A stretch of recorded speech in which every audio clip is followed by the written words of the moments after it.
Hey, everybody, and welcome to the 74th week of the Free Assange Online Vigil. My name is Andrew Smith, and I am joined by my co-host Steve Poikinen and Misty Winston this week. We do have special guest Vanessa Beeley with us, and we will be joined in a little bit by Mohammed Almazi. But before we get into that, I do want to run through some numbers with everybody.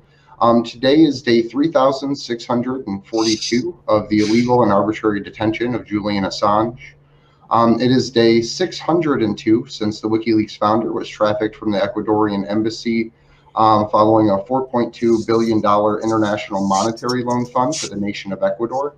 Um, we have exactly 30 days until Vanessa Beeley is due to make her decision on January 4th, 2021. It is 1,271 days of federal incarceration for whistleblower Reality Winner. And the good news that we have, it is day 258 of freedom for Chelsea Manning, and she is streaming on Twitch more often than normal, but her usual schedule is Thursday through Sunday from 7 p.m. until around 11 p.m. Eastern Time. And in good news, but not the best news ever, we have Jeremy Hammond, 18 days in a halfway house, not quite free, but almost there. So special shout out to him for everything he did to bring us the truth. But with that, I would like to say, how are you doing today, Steve? I'm all right. I feel like I've been ran ragged since like 6 o'clock this morning, and I'm slowly coming back into that. I had like a lengthy message from Whitney Webb this morning, and we'll talk about that on Slow News Day tomorrow. I had like an 8 a.m. meeting, and now I'm here. And I'm about 3 steps into my second cup of coffee, so I could be saying dumb stuff very, very shortly. Yeah, that's about that. I should mention though that we're exactly a month away from when District Judge Vanessa Beeley, the concierge to the U.S. State Department, reads her decision in Julian's rendition hearing in action for Assange's crowdfunding to go back to Washington, D.C. to hold events on the 3rd and 4th of January. We remain one of the only US based presences in the street for Julian, which is discouraging, but I think we're getting somewhere with that. We're starting to build up a coalition and things are looking up.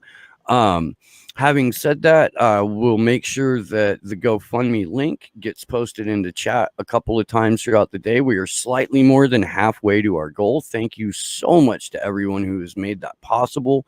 We love you and we appreciate you, and we are absolutely going to raise hell on your behalf. But if you're anywhere near DC, come hang out with us. Let's fill out, let's have as big a presence as we possibly can for this, because this is the death of investigative journalism. And as soon as they were able to illegally remove Julian from the Ecuadorian embassy, other journalists have been on the chopping block. One of them has joined us today for the show, and that's Vanessa Beeley, who has been the subject of a ridiculous, false, manufactured narrative by the British Broadcasting Company. And Nessa, now that that's been out and has been able to play through, and you've been able to return fire, as it were, to fucking Chloe. You want to talk about that a bit, because this is just fascinating stuff.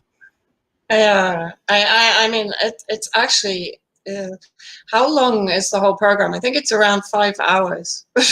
Mm-hmm. And at least 2 episodes are pretty much dedicated to attempting to smear me as I don't know. It's difficult to actually listen to it. I don't know if you guys know of a British comedy called Yes, Prime Minister, but it's very reminiscent of that. It's like Chloe's little voiceover coming in. So Vanessa Beeley appeared on a right-wing platform. It's this kind of, throwback to the World Service kind of announcement. And actually, it's hard not to kind of get the giggles through most of it because it's so bad. I mean, it's really bad. And I'm a bit surprised at how bad it is. I mean, I was sort of thinking, oh, they must have some really like hidden experts they're going to wheel out and come out with some really hardline information. And I'm still listening and I'm still trying to find that hardline evidence that does actually somehow discredit us. But no, we're just back to the kind of default Assadist, paid by Russia, paid by Syria, paid by someone. You're so right though, because I subjected myself to one of those episodes, and it sounds like a send up. Yeah, I mean, it sounds seriously. It's like they're presenting a bit instead of this like groundbreaking investigative journalism. It's farcical, and yet idiots are going to believe it because BBC4 said it. Yeah, and I mean, there are some more serious aspects to it. I mean, a few things. First of all, of course, I'd just like to point out that I never met Sean Penn. Wait, Sean Penn? What? This is the level of fantasy that the BBC is putting out, and Sean Penn, who sounds incredibly stoned in the interview, but who was somehow prompted by Chloe that it was me he met instead of actually Eva Bartlett that he met in 2016 while I was in Aleppo. So kind of a big difference there. So that's number one. Number two, of course, for me, the most serious aspect of it, I think it was in the episode with Sean Penn, where they bring on this Syrian so-called activist, Abd al-Qadir Habak. Now, Habak was brought in to effectively try and discredit the Syrian civilian testimony that the White Helmets were running organized organ trafficking operations, cross-border organ trafficking operations. So he comes in this really bad English talking about the fact that, it might all be down to autopsies. Maybe they took lightly injured kids to Turkey and then they did an autopsy on them, even though they were only lightly injured and they hadn't actually died and the relatives hadn't asked for an autopsy. But, the BBC kind of rolls out this excuse and they half-heartedly say, but, this is just a theory. But they don't, of course, actually really investigate the potential for the White Helmet involvement in something as heinous as organ trafficking and child abduction. Now, the interesting thing about Habak is that actually, first of all, conflict of interest. He was trained by Basma Syria and an organization called Analysis, Research and Knowledge, ARC Group. ARC Group were the manufacturers through James Le Mesurier of the White Helmets. Both organizations are UK Foreign Office funded outreach agents for their intelligence agencies. Big conflict of interest here, right? They have a researcher and a witness that is trained by the Foreign Office and by the same organization that created the White Helmets that the BBC program is investigating, right? That's number one. But number two, and probably for me the most damning, is in his role as a so-called freelance journalist, Habak produced a report for Channel 4 where he's basically filming and kind of glorifying a group called Nour al-Zinki. Now, Nour al-Zinki are most famous in July 2016 for the public beheading and torture of a 12-year-old child, Abdullah Isa. And Habak basically obviously produced this report for Channel 4. Channel 4 put it out with Krishnan Gurumurthy's voiceover. And the public went crazy because Habak is actually filming the 3 guys that beheaded the kids, right? And so they're also talking about suicide bombing, bakeries, and so on. So basically, it's just a litany of war crimes by war criminals filmed by somebody that is clearly supporting the war criminals. So effectively, the BBC, very probably, according to their latest response to me, paid for a researcher and a witness for the program that was fraternizing with child beheaders to discredit journalists that are exposing the child beheaders. So, I mean, you really can't get any deeper into a moral vacuum than this BBC program. I mean, that's just the beginning of it. I mean, they infer that one of the OPCW whistleblowers was paid 100 grand by WikiLeaks without actually asking WikiLeaks if they paid him the 100 grand. So, I mean, you know, and then they accuse me of lack of rigorous journalism. Right. If they paid him the 100. Hi, Mohammed. On the subject of rigorous Vanessa? journalism, we're now joined by the intrepid journalist Mohammed El-Mazi. Mo, it is fantastic to see you again. I know you can only stick around for a short time, and I want to say I'm very glad to have you back on the show. And we're not going to try and keep you from, you know, getting your dad a birthday present or a Christmas present or whatever it is that you need to do. But I appreciate you being here. And you put out a piece in Sputnik just a couple days ago that is certainly worth discussing, even though it's not 100% related to the Free Assange Vigil. And I was wondering if you could kind of give us an overview of that, and we can sort of walk it around the panel. Sure. Which one? Because I published daily with that. Oh God! If it was earlier this week, I'll pull it up. I meant to have it. Is it about asylum? Is it about refugees, or is it something else? Let me double. Yeah, it's the asylum. Asylum seekers. Okay. Yeah. Okay, because so it's reminiscent of a lot of things that have happened here in the U.S. too. Sure. So there's I did 2 pieces on it. It's actually based on somebody else's report. So Edwards Dashti did a report for RT where she went to Napier Barracks, which is a former military barracks that has been repurposed, I think, as of September, to house, or as I described it, warehouse asylum seekers, 400 plus people.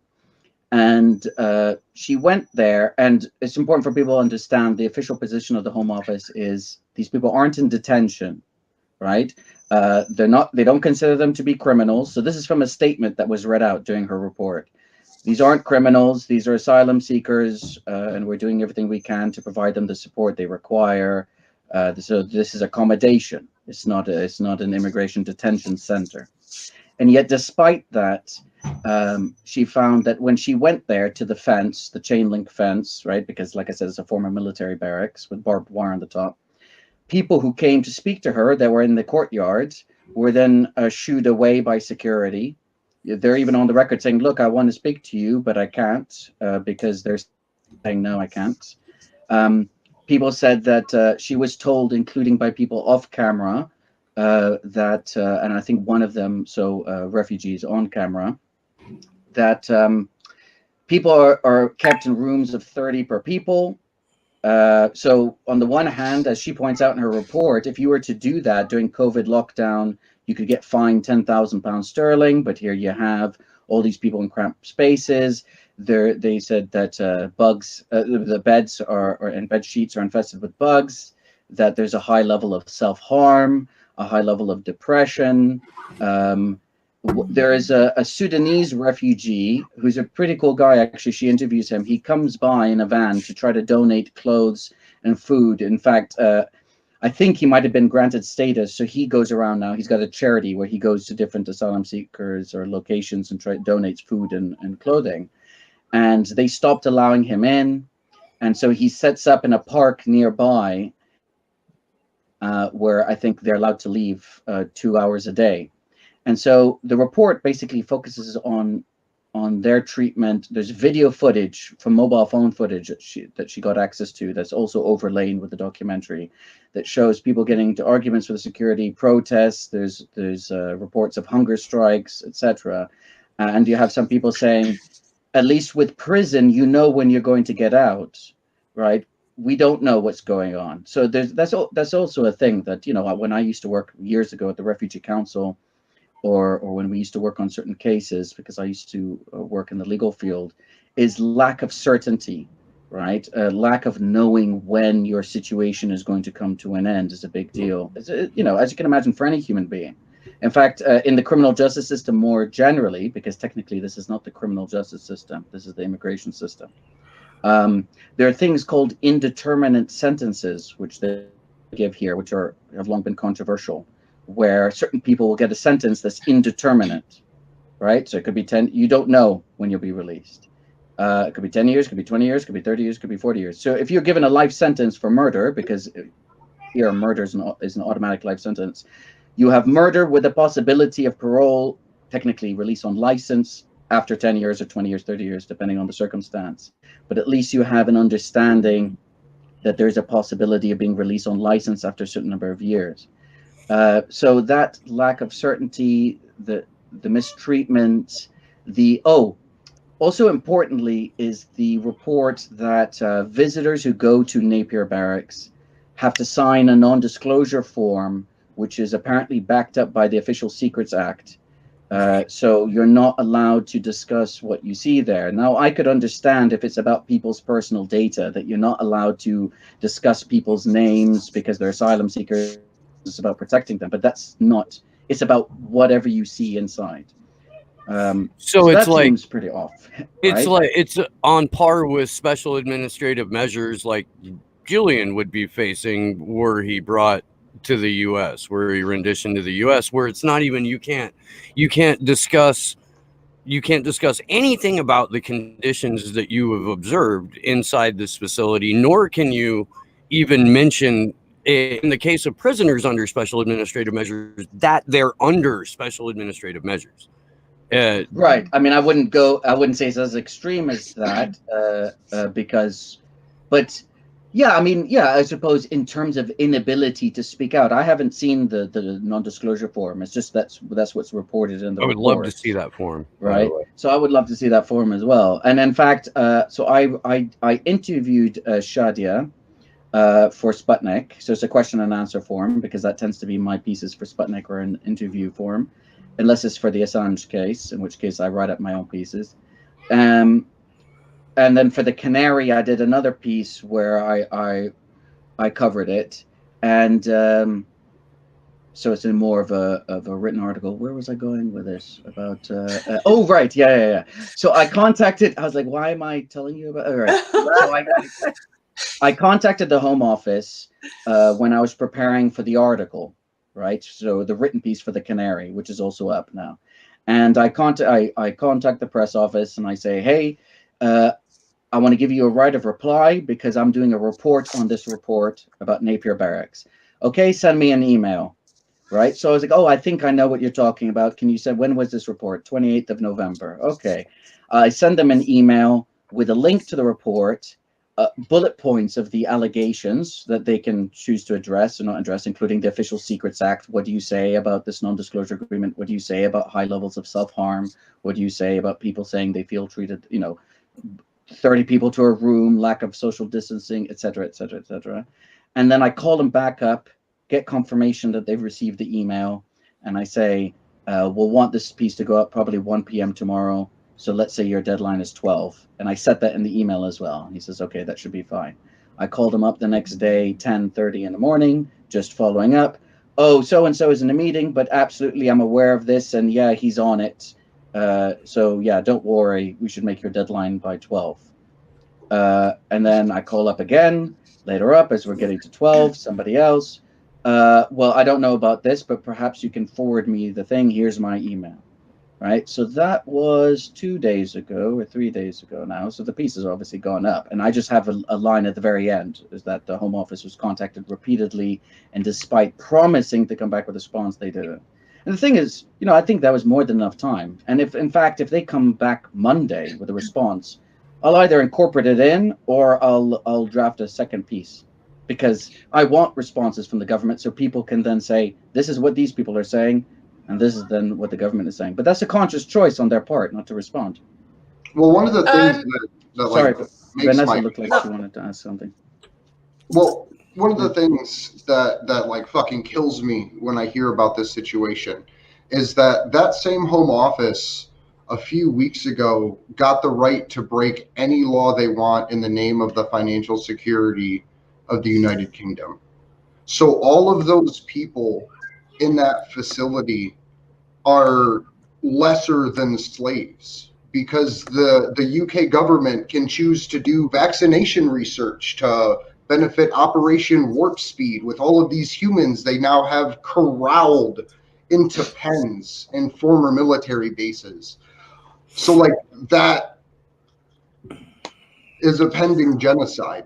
I don't know about anything. I'll be well surprised if the government started engaged in any kind of like forcible vaccine testing. But Well, self-harm and suicide would be apart from rolling out the army in Liverpool to carry out PCR testing. Yeah, but that's different. That's not forcible, right? But that's part of multiple things. A, the under 40 years of the undermining of the National Health Service, so that leaves you to become dependent on branches of the state or even the corporate state like G4S and things like that, which because you've outsourced and privatized and underfunded and undermined.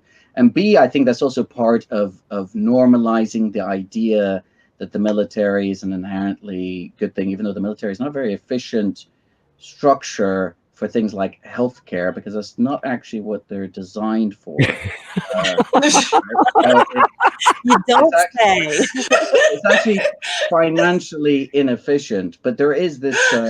I don't know if you heard it. There's an announcement last week or the week before for the largest increase in military spending in 30 years, 16 point something billion pounds. Britain is already one of the largest NATO spenders, and this is still while we're going to be told another round of austerity. 16 billion. Yeah, 16 point something billion. Pussies. I know, right? That's like chump change. Yeah, but bear in mind. That's a trip to McDonald's. We spend 16 billion on half a bomb. On Tuesday. That's Tuesday. Bear in mind, Britain is no longer the empire the US is. Right? We have 1/10. We have 1/10 of the wealth. Right? It's like $1.5 trillion economy rather than a $10+ trillion like the States. But also, Britain does its part of the US imperial umbrella, right? Mm-hmm. So in exchange for a slice of the cake, a slice of the pie, they do their part, but they can't. It's the sun no longer sets on the sun now does set on the British Empire. It's been subsumed by the US one. They're carrying the torch. So they can't afford the kinds of, the perversely expensive stuff that the US can do. Britain they can't afford. I'm sure, don't get me wrong, I'm sure they'd like to spend even more. But here, I think they're a bit cleverer. They do things slower here, right? So it's like the boiling frog analogy, right? Where if they were to, even with austerity, I remember being almost impressed that when they were imposing harsh austerity on everybody, they did still cut from the Ministry of Defense. And I wondered, I wonder how long they're going to do this. And now we know how long. So they cut from the Ministry of Defense years ago now, a previous government under the Tory Liberal say, look, we're all in it together. And now they're having the largest increase that they've had in 30+ years because they can wait. There's a patient system. While we're on the subject of both military spending and military adventurism, Vanessa, you told me either yesterday or the day before that the Syrian people are bracing for war within weeks, and we do not get to hear the voices of the Syrian people at all. In the way for 10 years. We rely. It's not going to change now. Yeah, we rely so heavily on your reporting, on Eva's reporting, on just a small handful of people who are dedicated to getting the truth out and the voice of the Syrian people out. So I'm hoping that you can speak to this a little bit. Yeah, I just quickly wanted to ask Mo, do you know who's running this kind of this detention center, whatever you want to call it, this holding house? Is it Serco? Because Serco, of course, run many of these kind of holding houses, and there are a mass of complaints against them. But the really interesting thing, and that comes back to Andrew's point, is that Bill Gates invested in Serco in around June, July last year. Doesn't Peter Thiel have a stake in Serco too? Doesn't Peter Thiel have a stake in Serco too? I'm not sure. I'm not sure. Pretty. I mean, it's massive. Sure. I mean, Serco is, it's very similar to Darktrace in the sense that it's one of those bizarre companies that just gets contracts without even tendering for it, right? And I keep an eye on them. And of course, they're responsible for the COVID track and trace also. I just saw something come through my feed on them that they've just been allowed to, despite all the complaints against them, particularly as you're talking about kind of the halfway houses for asylum seekers, etc. I mean, they're renowned for the appalling conditions that people are forced to live in.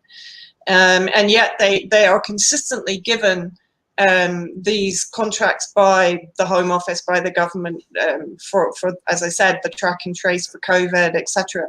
So I'd be really interested in knowing who's actually running this facility. Apparently, it's Clear Springs Ready Homes. I think that's I've spoken to them before. That's interesting. I mean, that's something worth looking at as to who's running these halfway houses, because Absolutely. I think then you're going to find perhaps a little more corruption than is visible on the surface. That's all. Yeah, they're a subsidiary of the Clear Springs Group, which I'll find out is, So that's an excellent question. So we'll find out who. Yeah, just be interested to know, because the Serco involvement is definitely something that raised alarm bells for me when I saw that Bill Gates was suddenly really interested in them. I must admit, the first thing that came in my head was, you do have, a captive audience, and while the vaccination is not ostensibly mandatory, we know that people are not going to be able to travel without it. They're not going to potentially be able to take out bank loans. They're not going to be able to go to school, etc. So effectively, it's mandatory. Yeah. Right? If you want to continue living and you don't want to live in a cave for the rest of your life and have absolutely nothing to eat, nothing, CNN reported on vaccination cards at the beginning of the week. Yeah, that you're going to have a, holy you're shit. gonna have the card that not only says that you've been vaccinated, but it reminds you when your next round of vaccines are. The vaccine, by the way, that even Bill Gates that's been around for decades, though. I have that. I have that from the 80s. That shows. But, but you don't have it for COVID-19 though. Well, and that's what they're going to make travel conditional. I see what you mean. I meant like I have a medical book that shows what. Yeah, I do too. Sure. Yeah. Those are vaccinations that were developed over 15 years. Right. Not like the warp speed COVID-19 developed in 6 months. Well, we have no idea what's in it. Or the bigger issue is that you don't have to carry around your little childhood medical book to. Sorry, I misunderstood. I thought you meant simply the existence of a medical book. No. Okay. This is gonna be the show me your papers. Papers. Show me your tattoo. Right. Right? Yeah. Hey, when we're all in the same dissident camp together, can we get different matching tattoos just to throw off the ones that they give us? Well, that'll show that you're a radical, that you have to be targeted in the camp. Yeah, exactly. Then you'll be sent off to the data colonies. Right. To the spice mines with you. We are in Handmaid's Tale at the moment. We kind of are, yeah. I mean, it's scary. It's really scary. Different things right now. Like if you just take all of the different fictions and the two out of each of them, you can build this crazy world that we live in, because this is literally like the prologue of V for Vendetta, as it is the same time the conclusion of Orwell's book. Like it's exactly. But yeah, no, sorry, just coming back to Syria. Yeah, there's a lot of uncertainty here, and a lot of that, of course, is to do with U.S. elections and you know, the losing of Trump to some degree, because Trump, for all his insanity and economic savagery towards Syria, from a military war perspective, things have been relatively stable. But with the incoming Biden war party, which is the only way I can describe it. I mean, you have the biggest array of, oh God, Democrat, Republican, you know, bipartisan war hawks in his various teams, whether it's the COVID-19 task force or whether it's his upcoming administration. So that's number one. Number two, there is a definite feeling here from people with a fair amount of information of what's happening on the ground, that there is a very strong potential before Biden is actually inaugurated, that things will be kicked off here again. Certainly we've seen, and of course it won't even be reported in American or UK media, there have been a number of Israeli attacks in the last 2 or 3 weeks. I think I said to you, I mean, where I'm living, I'm not far from one of the main air bases, air defense bases in Damascus. And so we always kind of know when there's an incoming attack, because we usually hear it like literally a kilometer away from here. But certainly Israel, there's been an uptick in Israeli attacks and threats. What we're also seeing, of course, not only the BBC Mayday series, but I'm seeing a lot of the think tanks starting to kind of rejuvenate the you know, Syria criminalization narrative. I'm seeing the case against President Assad in Germany. I'm seeing, as I said, a number of the familiar think tanks starting to roll out again with the Assad criminal narratives. We're seeing, while some are thinking that American troops are withdrawing, they're not actually withdrawing, because there is some movement of American troops in the northeast towards the border with Iraq. But in reality, what they're doing, according to sources here, is actually what you're saying is the movement of convoys of oil with American military protection to Iraq, and then of course from Iraq it's being sold. Now that's bringing in the region of, conservatively speaking, 30 million per month. Of course, it's being laundered through an oil company associated with the Syria Democratic Forces, which are effectively the Kurdish separatists under the control of the US. And it's providing them with revenue, but most importantly, of course, what it's doing is preventing the Syrians having the oil. And that has a number of knock-on effects, combined with the economic terrorism that is being used as part of the hybrid war strategy, the multi-spectrum war against Syria. And for example, in the last 2 days, normally my electricity is on 3 hours on, 3 hours off. It dropped off to 4 hours off, 2 hours on, because apparently the Kurds had targeted or prevented convoys leaving that had been sold to the Syrian government. The Syrian government is effectively having to buy its oil from US proxies in the northeast in order to keep electricity going in people's homes here. In the next suburb to mine, they only have about 2 hours a day. And you know, we're coming into now the coldest part of the winter. People don't have fuel.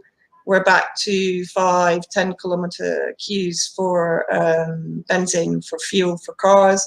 People don't have gas. People can't buy diesel to warm the house when there's no electricity. So they're totally dependent on the electricity for everything, pretty much. And I think the plans are to probably try and reduce oil supply to the Syrian state that's under the control of the government and the army as much as possible. But what is maybe more worrying is that I'm hearing more and more these days that there is a real fear that the American military base in Al Tanaf has been basically rearming, re-equipping, retraining, recruiting, whichever armed group you want to call it, but actually ISIS have been carrying out isolated attacks to the east of Palmyra and Homs. Homs has been on relatively high alert for suicide attacks over the last 2-3 months, even before then, to be honest. So there's a threat to the east, to the south, of course. We know that Israel is fostering armed groups in the south in particular, and that hasn't really stopped even after the various reconciliation agreements in the south. Dada is, which was the kind of seat of the orchestrated uprising, is gathering again. There are almost weekly assassinations of what are perceived as government loyalists or military convoys, etc. We know that there is a British intelligence presence or military intelligence presence also in the south, training for what we would call, what Rand paper would call swarming technique, which are isolated attacks on military targets, etc., and then the disappearance of these small groups, these small cells of terrorists back into the desert or into wherever they're gathering. So just real quick, and I'm sorry to interrupt, but we got to get Mo out of here. He's got he's got a day ahead of him yet. Mo, I want to thank you so very much for being able to pop in today. It's always a delight to see you and to speak with you. Quickly, but before you split, will you please let people know where they can find your work and where they can find you? I'm on Twitter at @melmazi, which is just the first initial and then my last name. And then you can see the other basically outlets I publish with, and I tweet out the articles. And then there's a link in the profile page where you can click, and muckraker.com just lists the articles as I publish them, so you can just get figured out from there. Thanks again. Sorry, I would stay, but it's there are other things I've got to get to otherwise. But it's really good to meet you. Likewise. We'll definitely do this again. Yes. Thanks, Mo. Cheers. Good luck with the rest of the show. Thanks, Mo. Thanks. Bye. Mohammed El-Mazi from London. I love that man very much. He's just a dear, sweet human being. I really wish we could have asked him about the pardon versus dropping the charges thing, though, because him coming back at Chris Hayes was good. So that's okay. Next time. We'll talk to him next time. Well, and we can kind of flesh that out here just real quick, too. A pardon means you can't bring back charges. Right. Dropping charges means you can reintroduce charges. So the reason that we're calling for a preemptive pardon is so that Julian is not subjected to the same reincarceration and resubmission of charges that Chelsea Manning has been subjected to since her initial release from prison in 2017, 2018. And she continues to live with that hanging over her head. I mean, that's no way to live. All they did was the only reason she's walking around right now and able to stream on Twitch is because they dismissed a 10-year-long secret grand jury.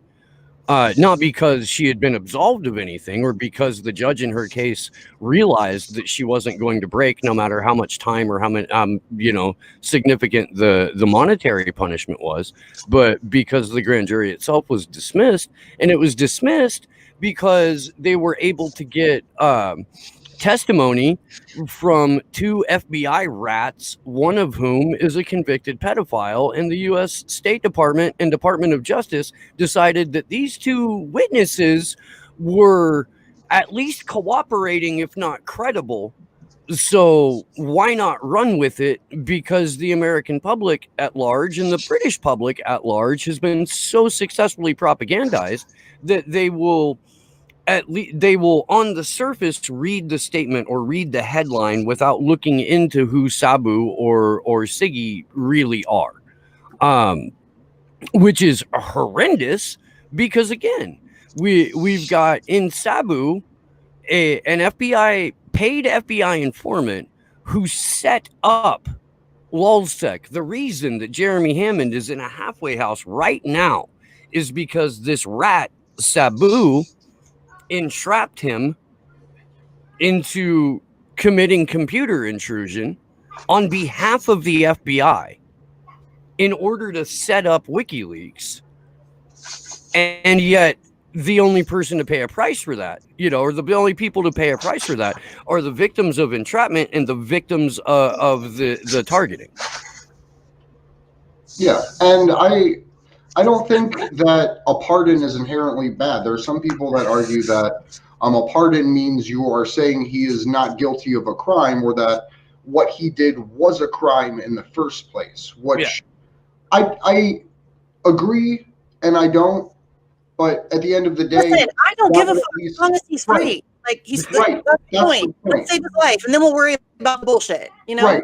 And like, then stop arguing over the dumb ass mechanisms of it. I don't care. He just needs to be out of prison. Yep. Whatever. The Australian government opens up like a 12-year-old traffic ticket to get him sent back home to be free or some weird awkward shit. Like, yeah, I don't care. It just has to change. Listen, if we have to Hulk smash Belmarsh, let's do that. Let's go get him out. I don't care what needs to happen. I don't care if it's a pardon or if it's dropping the charges or if I don't care. The mechanism shouldn't matter. Let's save his life, and then we can worry about all of that other, detail-oriented stuff later. You know what I'm saying? It seems like a really ridiculous argument to be having. I agree. Sorry, it just gets me heated because it's all over Twitter. People are fighting about, well, Donald Trump doesn't have any right to pardon him because I don't care. So I understand some of that argument in that Julian Assange is an Australian citizen. Mm-hmm. And so a U.S. presidential pardon can seem weird because he's not a U.S. citizen. But at the same time, the Australian government has done less than fuck all for Julian. In fact, they've gone out of their way to hide from comment about it, let alone making any sort of declarative statement that, hey, you have our sovereign citizen in your custody. We'd like him back. It's not as if that's happening. So in terms of I don't know, saving national face for Australia, I can see how that makes sense. But again, that's quibbling that can be done after the man is no longer in a fucking infested wing in Belmarsh prison. Well, and I can talk all about Australia saving face. You had your shot, fam. You could have been speaking out this whole time for your dude, and you haven't been. So I don't care about you saving face. I don't care how it looks for you. I really do not care. However we need to go about getting him out, I'm down. I don't care. Doesn't matter. I think also, I think with everything, it's even with the COVID-19 thing, people are getting so wrapped up in the legalities of it all. And I'm thinking, well, okay, take a legal case, but that's a long-term action. Right now, our world is effectively being destroyed in front of our eyes, right? And whether it's Assange, whether it's the working class, whether it's Syria, Venezuela, Libya, whatever, we need to be taking direct action. The legal shit can come afterwards, and the arguments about the legal shit can kind of come afterwards. Now is the time for direct action, right? I'm living in a country that has resisted military pressure, political pressure, diplomatic pressure, media pressure, economic pressure for 10 years, They don't give a shit about coronavirus, right? Because they're worrying about what food they can put on the table, what if they can keep warm, if they can find clean water, if their sewage is going to be taken away. You know, the basics of, and we're going to be in that place fairly soon. Oh my God! Right? Did you hear Klaus Schwab say you will eat sewage if we tell you it saves the planet? Did you hear that shit? I didn't hear that. What happened to Vanessa? That was creepy. I think Vanessa. Yeah, I'll find the clip and I'll play it on Slow News Day tomorrow. But Klaus Schwab legit Didn't that dude just join Twitter too? Fucking creepy bastard. Yeah, but you can't comment on any of his Yeah, tweets. because and I love that, like, his initial tweet was like, hey, I'd love to be able to talk with you guys, except I'm gonna hide all the replies. Like, you can't respond to my shit. Such a fuckface. But yeah, like, Vanessa's completely right. Like, they're in terms of Assange, they're destroying the First Amendment in broad daylight, like right out in the open, not even hiding it, not pretending they're not doing it. And everybody's just standing around watching. And it's a very bizarre thing. And, I know that there's a lot going on right now. There's COVID and all of this other stuff. But if you don't have free speech, you're not going to be able to effectively fight back against any of these other things. That's why we all take this so seriously. That's why we try to get other people to take it so seriously. People get pissed at me because I tweet about Assange too much. Well, I mean, I wouldn't have to if other people would, pitch in. If there were more people talking about it, I wouldn't feel like I had to do it all the time. So, it's super creepy to watch people like zombie walk into their own demise. You know what I mean? It's really bizarre to watch. Because even in like Event 201, the first thing they talked about eliminating was the media. Yeah, like, completely locking down the internet. Historically speaking, I mean, that's if you look. I mean, look at any fascistic society. The first thing that they do is attempt to control the narrative completely, because that's how they control the people. And so they have all these people out here, beating their chest, claiming that they're fighting fascism, but they won't speak up for Julian Assange. And sorry, that's not how that works. You don't, like, you don't get to pick and choose, punching Nazis versus defending the First Amendment. Like, it's just this really weird environment that we're in right now. I'm glad we have Vanessa back though. See, they didn't Me too. We mentioned that fuckface and all of a sudden Vanessa disappeared. Right? No, but did you hear Schwab, Vanessa, say like you'll eat weeds and drink sewage if we tell you to? Yeah, exactly. And the whole data colony thing. I mean, what is his name? Yuval Harari was saying that at Davos, right? He's talking, of course, existentially about some dictator somewhere is going to create these data colonies with AI and blah, blah, blah. But effectively, that's what they're doing. They're creating data colonies which they can control. That's exactly what a smart city is. Yeah, that's exactly what a distance learning AI driven elementary school is, or junior high or high school or whatever. That it's a fucking data colony. Yeah, and yet people are sleeping on this like it's like we're nuts for reporting on what they have said publicly. Yeah. Exactly. This is the whole point. We're not making this up. This isn't just something out of our adult brains. This is, there was an article came out, and it was The Hill published an article about the Great Reset, talking about Prince Charles and blah, blah, blah, blah, blah. It's in the mainstream. It's not something, it's not even hidden. It's out there. The dude's got 50 books that he's written. And one of them even says like the Great Reset and COVID-19. It's you guys. I'm the guy. And MSNBC are talking about dark winter. Like, they're just out there saying it like it's Yeah, they keep saying it. They keep talking about the new 9/11. It's so bizarre. And we've had Fauci, Bill Gates, Klaus Schwab. fucking all these people say you are never going back to normal. There is there's no return to the way things were. It's going to be like they almost flat out said, like, we're going into a brave new world, you know, like all but just as on the nose as that. And yet I'm the guy who's fucking like ridiculous for reporting on it. It's my fault that these guys are doing this shit somehow. You know, I mean, you know, I was talking about before I got rudely dumped that,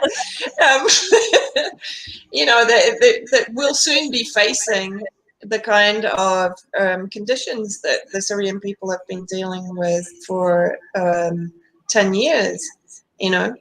And I think it's really important that people see the parallels between what our governments have been doing to, you know, far-flung countries that nobody's really too bothered about, and what's actually now happening to us. We're under economic sanctions. You know, we're entering enforced food insecurity. Our dogs are going to be eating freaking dog food with locusts in it and cockroaches in it soon. I mean, I'm not making this up. This is out there. Cellular meat is the next thing to cannibalism, right? Yeah. I mean, you know, that's human cells going into that meat. I mean, we're just entering this hell. And people are just acting like it's all perfectly normal. No, it's fine. They Soylent Green. You know, the government has our best interests at heart. Wait, it's really creepy to watch. It's like, you know, it's worse than the frog in the pot. It's, you know, people participate in their own destruction. Like they're actively cheering it on. I mean, we have people actively cheering on what's happening. It's like we're in the pot and people are dipping their fingers in the pot, tasting it, going, "Nah, I could use some more salt." Yeah. yeah, exactly. I did. It's not that hot. What are you complaining about? At least you're warm. Come on, water's fine. Yeah, super creepy. And it's just getting worse. Like, it's just getting worse. And it's going to continue to get worse. I can only hope that as things get more ridiculous, that more people will start to observe what's going on and maybe start to fight back a little bit more. But I don't have a lot of hope for that. I mean, just historically speaking, people are very content, it seems, to be controlled. And that's really unfortunate. Well, you know, they've been gaslighted for decades. Mm-hmm. Most people don't have any confidence in their own ability to judge a situation at all. You know, they're waiting for the information to be fed to them by people that they perceive to be experts or, you know, in charge, in control, etc. That's the majority. And, you know, as Steve just said, if you're even pointing out the reality according to those people they put their trust in, which isn't for their benefit, you're a conspiracy theorist. You're a wacko. You're a flat earther. You're a whatever. An anti-vaxxer. You know, whatever they can come up with, which just dismisses your arguments down to some kind of ridiculous reduction. And, you know, I've had years of this with Syria, so I know exactly how it all works. They just reduce the whole debate down to sound bites, right? That they can throw at you, which just immediately puts people off even talking to you. Yeah. I mean, I've had this for years. Oh, here we go. Oh, there goes your power. One sec. Let me just put the light on. Do we give Commander Welcome to Exile? life, Syria. If people are watching, wondering what just happened, this is Damascus.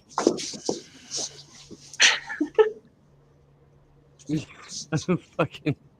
Yeah, this is life in Syria. Uh-oh, did we just lose her again? No. No. Back. Yay. I managed to get myself set up with some decent LED, so it's cool. I can carry on. Nice. But yeah, you know, that it's this reduction of any kind of discussion down to these kind of completely ridiculous base arguments, which means nobody ever gets beyond that point. where everybody becomes gladiatorial before they even start. And that's the craziest thing. I mean, it's really hard to have any serious debate on this with people that are kind of a bit scared or sitting on the fence or whatever.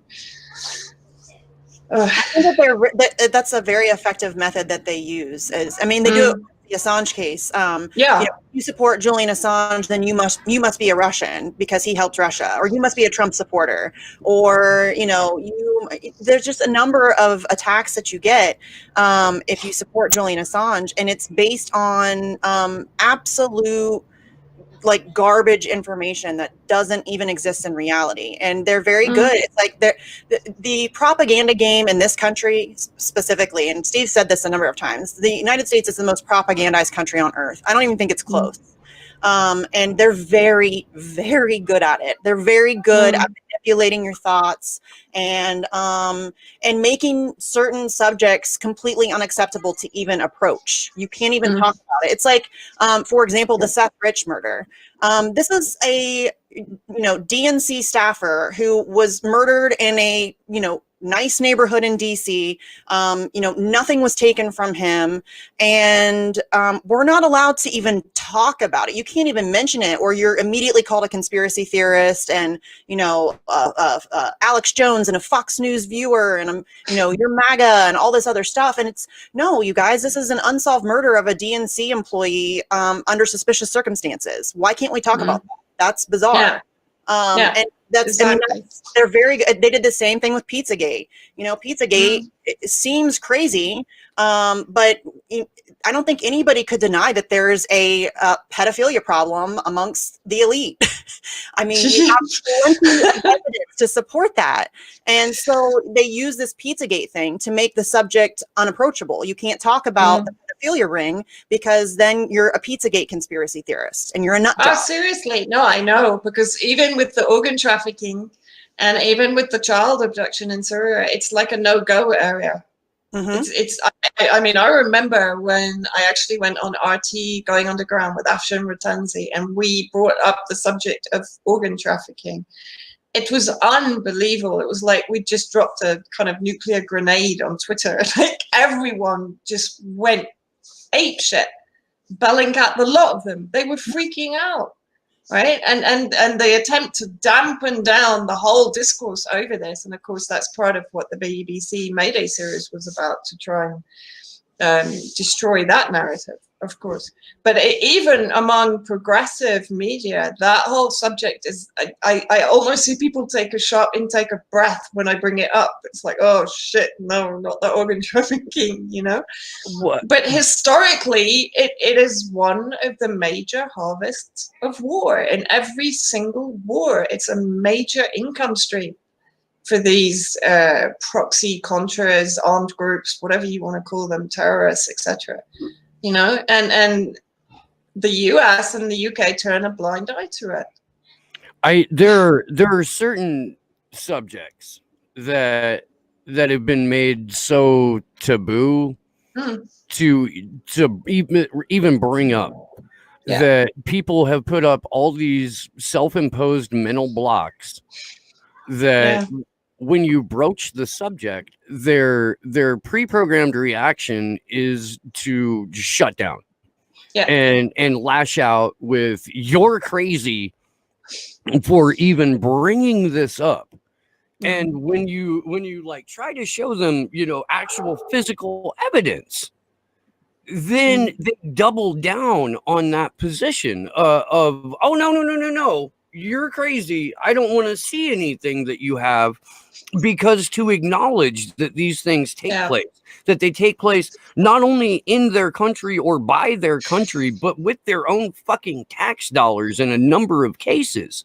Like, that's just too much. That's too much for they're so heavily invested in the lie of the West, the promise of the West, the propaganda that has we've been subjected to since birth about living in the West, that to have any kind of information that conflicts with what has essentially become a belief system is treated the exact same way as it would if you came up to a fundamentalist Christian and said the earth is older than 6,500 years old.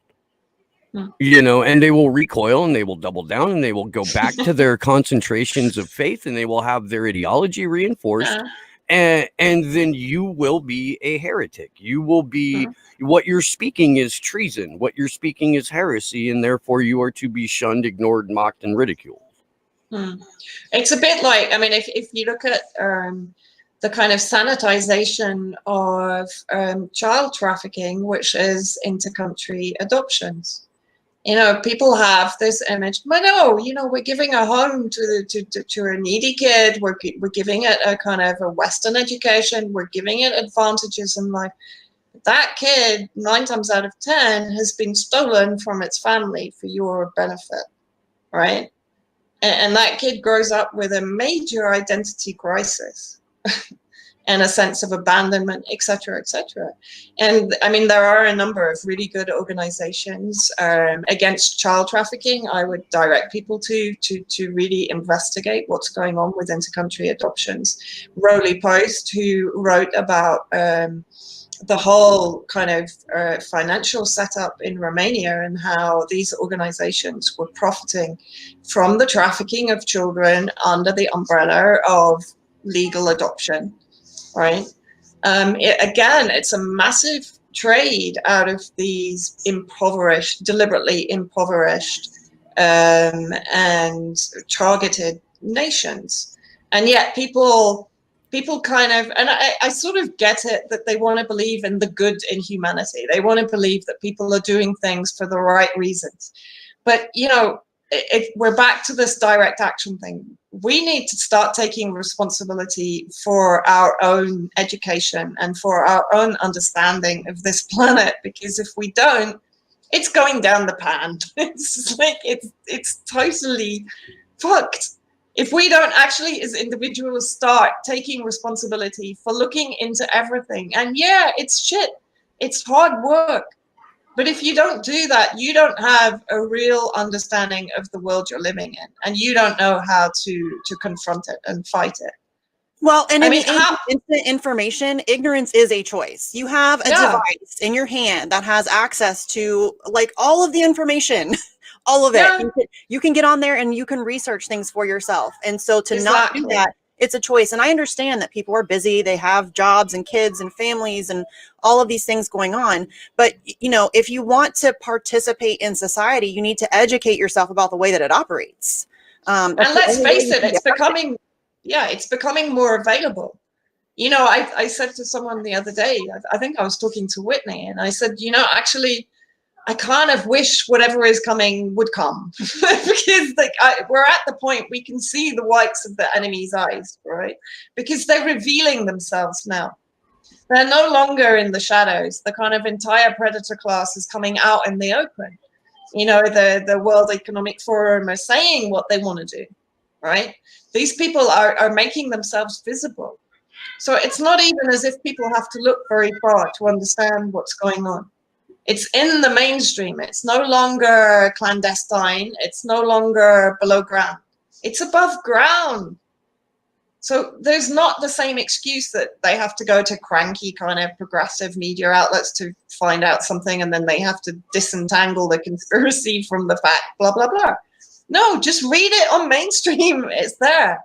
But employ your faculties of reason to not just digest this information without actually kind of going through it and double checking it, you know?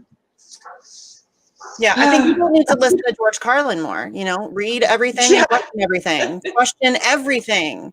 I mean, it shouldn't be controversial to say that, you know, your government is corrupt as fuck and they're doing horrible things. And if you want any hope whatsoever to combat that, you're going to have to figure out what they're doing and, you know, look below the surface. It's not, you know, this thing where you can just kind of, you know, zombie walk through life and not pay attention and hope to, you know, combat what they're doing. Cause they're way ahead of us. They're way ahead of the game. Like we are so far on the defense and I mean, I don't know that there's a way that we can, you know, come back from it at this point. So, I mean, it would definitely help if people would be more active in educating themselves. For sure.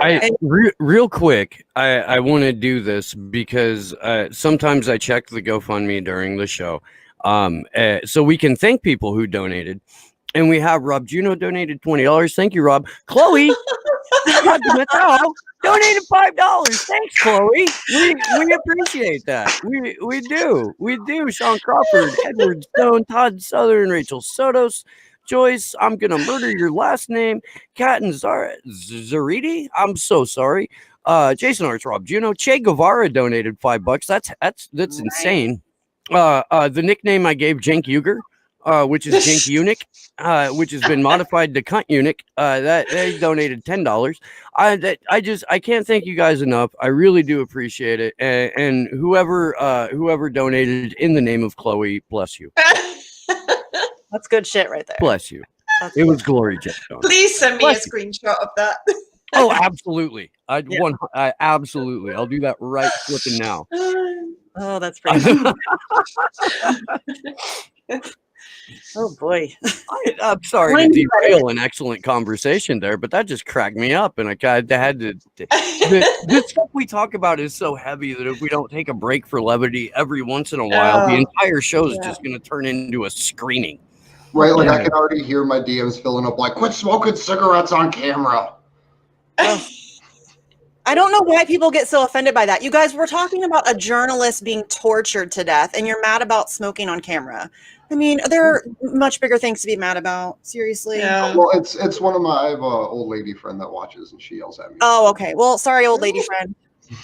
Really, you should just quit smoking, though, Andrew. I don't even get stop smoking ones anymore because I think people have realized that that's not going to fucking happen. Right. But what I do get is you should not use your potty mouth. Yeah. What? You say fuck too much. I get that too. And look, man, I'll tell you, I'll make you a deal. Come on here to swear. Because I don't dare swear on any of the others. Right. I'll make you a deal. We exist. I will use more civilized language when we live in a more civilized society. World. Yay, way to go. Yeah, it doesn't make any fucking sense that's what you're about. We're talking about war and genocide and torture and the destruction of society as we know it, and you guys are mad because I said fuck. Really? Yeah. I mean, it's like the Walking Dead. You can watch people be gutted, but they can't say the word fuck. It's the dumbest thing ever. It's a word. It's a word, you guys. It's just a word. It's a word. And it's a good word. You can watch a made-for-TV movie where there's a rape in the opening scene, but you can't say the word fuck or shit. Right. Go right back. Let's invoke St. George again. St. George Carlin, a long time ago, did a bit about the seven words that you can't say on television. and since the airing of that bit, you can now say a couple of those words, but they're the old standbys that you can't ever utter in polite company. And I would like to once again reiterate that as soon as we live in a civilized society where humans aren't being fucking experimented on, where people aren't being tortured for telling the truth, where people aren't being punished out loud for reporting on that truth, where we are not being censored because we have information that runs counter to the official narrative. When we live in that world, I'll stop swearing. But until then, fuck off. I won't. I'm always going to say it's a great word. Yeah. And I mean, I did an interview the other day. I saw in one of the comments, why was she laughing? I was like, seriously? Like, do you know how much I need to laugh sometimes? Yeah. Seriously, seriously. I mean, what we're just supposed to be manically depressed the whole time? If we can't laugh, I can't survive this shit. If I laughter is just one of the services that I provide. Right. And I would like to think that it's appreciated, I mean, by exactly. God, the people that I talk to every day, like you, Vanessa, I have seen the most horrific angles of life. And if I can make somebody laugh who's seen all that shit, dude, are you kidding me? That's a gift to me. It like I don't know why you would discourage that. I don't, man. It's beyond me. It's also, I mean, it's something actually. It's a really interesting point, because people in the West are so far removed from the dark humor that comes to the surface when you're in a kind of war situation. I remember being in Gaza when Israel was bombing solidly for 2 weeks, and we would have drone parties. Like, people would go on the roof of their house and like yell at the drones. Now, these are drones that they can target you, right? We'd be on Facebook going, okay, are the drones with you now? Okay, like, get out on the roof and tell them to piss off. Tell them to fuck off, right? And that's the thing. You develop a sense of humor to deal with the level of shit that you're dealing with, right? People in Syria have the best sense of humor, right? They're in the shittiest situation, but you'll rarely see them depressed or moaning about it. They'll be cracking jokes. And I think it's a coping mechanism. It's how people survive when you're in a shitty situation. They say if you don't laugh, you'll cry, and that's that's how I deal with everything. It's maybe not a healthy coping mechanism, but I deal with everything with snark and sarcasm. I mean, that's just how I operate. So laughing is fine, you guys. Like, stop. There are bigger things to be mad about. Really, exactly. There really are. Really, there are. So I have two questions. The first one, I think we answer a whole lot, so it's not too long. And this is coming from World Traveler 198 over on the A4A chat. They said, you're preaching to the choir. So how do we get people who are unconvinced or ignorant? Be the person in your town to tell them. Knock on doors, go down the street with a megaphone, pass out flyers, literally tell them what is happening in the world around them, and give them at least the opportunity to reject. You don't even have to go. I mean, it's great if you do go hand out flyers, but just talk to people, like your friends, your family, your coworkers, the people who you see in the grocery store every week and that you stop and chat to, or your favorite server at your favorite restaurant or whatever. Like, all it takes is person-to-person conversations. That's it. If you have conversations with people, you can find common ground and talk to them and have intelligent conversations. And I told this on Twitter the other day because somebody was said something about how Trump supporters are irredeemable, and I'm like, that's ridiculous. I live in small town Ohio. I'm surrounded by Trump supporters. They're not bad people. They're propagandized and they're looking for someone to blame, and they're mad, and they've been fucked over too. I mean, everybody's getting fucked over. They've just fallen victim to different propaganda than liberals have. And my mother-in-law is a longtime conservative, like lifelong Fox News viewer, and I have managed to change her mind on both Medicare for all, or healthcare, and Julian Assange. And I've done that just by talking to her. It's that simple. It really is that simple. Just educate yourself on the subject and then go talk to people. And we have a question over in the MCSC chat that's kind of to that same sort of tone, and I think it'll be an interesting answer from everybody. And this person said, given the choices, what is wrong with supporting Trump over the ancient regime? I think he would be open to the kind of news, anti-pedo, organ trafficking, etc., that you guys are telling.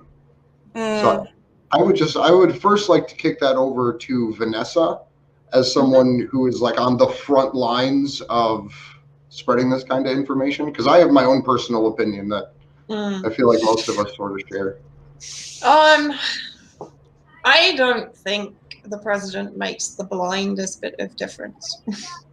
And I don't think it makes the blindest bit of difference if it's Democrat or Republican.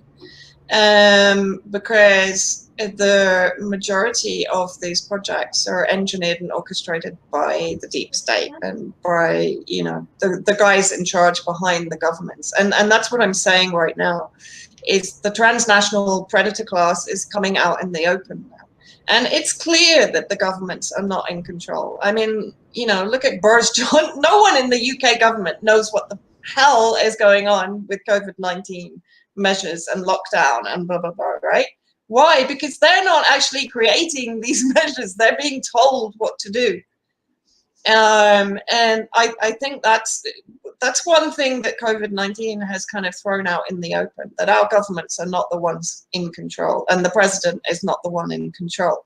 I think the slight difference between Trump and maybe Biden, I mean, you know, one thing, Biden's kind of vegetableized, right? And really it's his administration that's going to be in control of the country.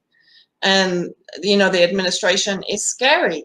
It's really scary. And he's unearthing and bringing back to life people like Clinton and Obama. And I mean, it's actually like kind of something out of Michael Jackson's Thriller. You know, we're seeing them all being brought back to life. Even Kerry. Yeah. I mean, yeah. it's Who looks like right? he stepped off of the set of Thriller now. Yeah. Like he The Night looks of the like Living Dead. half warmed over Herman Munster. Oh, God. I mean, oh. it's really scary, you know. Joe Biden, in like one fell swoop, said, okay, who are the people that screwed up the worst on foreign policy? Will destroy the world. Who will destroy the world? That's basically okay, get them all in my cabinet at once. In a show of unity, I'm going to bring together the neocons and the neoliberals, and we're going to have this globalist hug. And the end result of that is going to be a technocratic panopticon and new world order. Does that sound great? Doesn't it sound great? Steve, there are people with lady bits in his cabinet. And that's true. And some of those lady bits are brown. I know. And that's really what matters. It's diverse, diversity, unity, civility, eagles and fireworks. Empathy. Don't forget empathy. Huh? I said, don't forget empathy. That's right. That's true. No, nothing says societal evolution by having someone with brown nipples send a drone to go bomb innocent children. I mean, you guys, they put Mira Tannen in charge of the budget. I mean, she hasn't been like officially voted on yet, but this is a lady who said, "Hey, Libya has oil and we need money." So I think I have that tweet. I think I have that. The email saved. Yeah, I mean, and not only that, I think, the people that Biden is putting in his cabinet, it's a direct slap in the face to the progressive movement. The progressive movement. I can't stand progressive. But, you know, putting Mira Tannen in a position where she will directly go head to head with Bernie Sanders could not be a bigger fuck you to that group of people. And Bernie Sanders will likely vote for her. That's probably going to happen. I can't find that, but I am going to bring up this picture here real quick, just so everyone can see who we're talking about. We lose Steve. Baby froze. Lost Steve. We might have about in case. You're locked. Hold on. I have proof. Steve, you froze, Steve. We didn't hear hard. anything you just said. Okay. Back all the way up. Am I back? Yeah, you're back. 742. Okay. Why are you not? Oh, now my computer's being an asshole because I'm trying to show people Mira Tannen's crazy eyes. Yeah, she's not stupid. Damn you, Kevin! Go watch her interview. Well, until my shit starts working. I do have a question for Vanessa from our Twitch chat. They said, how much surveillance do you feel like you're under from Western governments, especially like Canada and the US? And do you feel like that surveillance has made daily life more difficult? No, I don't really feel that I'm particularly under surveillance. I mean, I have to be a bit careful. You know, if I go to areas, which I do, that are recently liberated, I have to be a little bit careful because there's some pretty, you know, even around here, there are still the next suburb to here, Quetzal, was actually a terrorist suburb, right? And I think it was liberated in around 2016, but a number of the extremists are now in charge of the checkpoints, which is, you know, part of the Syrian government amnesty and reconciliation. But there are sleeping cells even around here. Now, of course, that's not a direct threat from the US government or from the UK government. But at the end of the day, these guys are their proxies. So, you know, but I tend not to think like that, because if I start thinking like that, I kind of go crazy. So I don't really worry about it. I just live my life and do my job and not think about it, because what's the point? I absolutely agree. I'm gonna try this one more time. I don't know what's up with my machine here, but it is Kevin. irksome. Yeah. What are you trying to do? Just bring up a crazy eyes picture of Nira? Because that's like just try to fucking open up a picture. that's literally all the pictures of Nira, all of them. There we go. Oh my God, look at her. Okay. Look, that's, and I said this on a previous stream, but I'll reiterate. This is the look that you give someone when you want them to know that you dream about wearing their skin so you can always be close to them. Oh, that's really not a good image. She's going to make it soon. Potential head of the Congressional Budget Office right there. Yeah. She's a horrible human being. I mean, you can try to say that I'm sexist or I'm racist or I'm a misogynist because I don't like Neera Tanden, because that's the narrative right now. If you say anything bad about Neera Tanden, then you must be a sexist. She's a piece of shit human being. Like, straight up, that's not up for debate. That's just reality. And that's Misty's lady bits talking right there. Yes. Like, Misty's not even saying that, but all of her lady bits are. That is straight so from my it's not misogynist. Yes. There's actually Right quote. There's quite a few WikiLeaks emails involving Neera Tanden that I would like us to compile at some point for a show. Also, Jake Sullivan, as Whitney pointed out to me, there are something like 6,000 emails featuring Jake Sullivan. So that seriously needs to be gone through at some point. I kind of started and looked at the 6,700. I was like, I don't have the time. But yeah, he figures hugely. We need an American version of Stefania Maruzzi to go through each and every one of those documents and put it together in a cogent, comprehensive way that we can all study it, because it is overwhelming. It's actually, if you're talking devil eyes, Jake Sullivan. Oh my God. I saw a picture of him the other day. It was just like, Jesus, this guy is I don't know, possessed. I think being evil gives you the crazy eyes. Because they all. I mean, Hillary Clinton has crazy eyes. He's got the same eyes as Kamala Harris. Yes. Like they're just dead. And John Kerry is dead eye as well. Yes, is Robert Ford, the former ambassador. All of them. If you remember your David Icke, they're not dead eyes, they're lizard eyes. Lizard eyes, Oh, well, you know. What about, hey, Vanessa, what about, what's her name? Avril. Avril Haines? No, the Biden just announced his Office of Director of National Intelligence. Yeah, it's Avril Haines. Avril Haines. She was Obama's drone warfare woman, right? And was a participant of Event 201. Yeah. Yeah. Well, I mean, his entire COVID-19 task force, I think Whitney's written something on that, right? If she has, I haven't been able to keep up. I mean, you know, it's packed full of eugenicists and transhumanists and the whole lot, basically. Was a consultant for Palantir. Like all of the, if you were in the same lab that created Pete Buttigieg and made him into a nearly human CIA Democrat, Avril Haines was created in this lab. This is a woman who stuck up for Gina Haspel, who worked closely with Palantir, who took part in the Event 201 series, and is now ostensibly going to lead the entirety of U.S. intelligence. Well, that's it. You're going to be droned.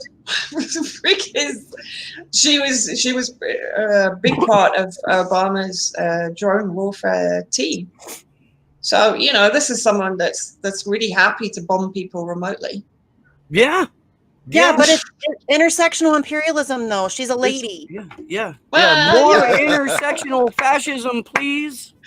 Look, let's face it. Samantha Powers had a closed UN session where they watched a video of the white helmet doctors putting a hypodermic needle into a baby's chest and moving it around, hence killing the baby, right? If it wasn't already dead. And she came out, tears, you know, just about rolling down her cheek, that was the most heinous thing she'd ever witnessed. And of course, it was all Mr. Assad's fault.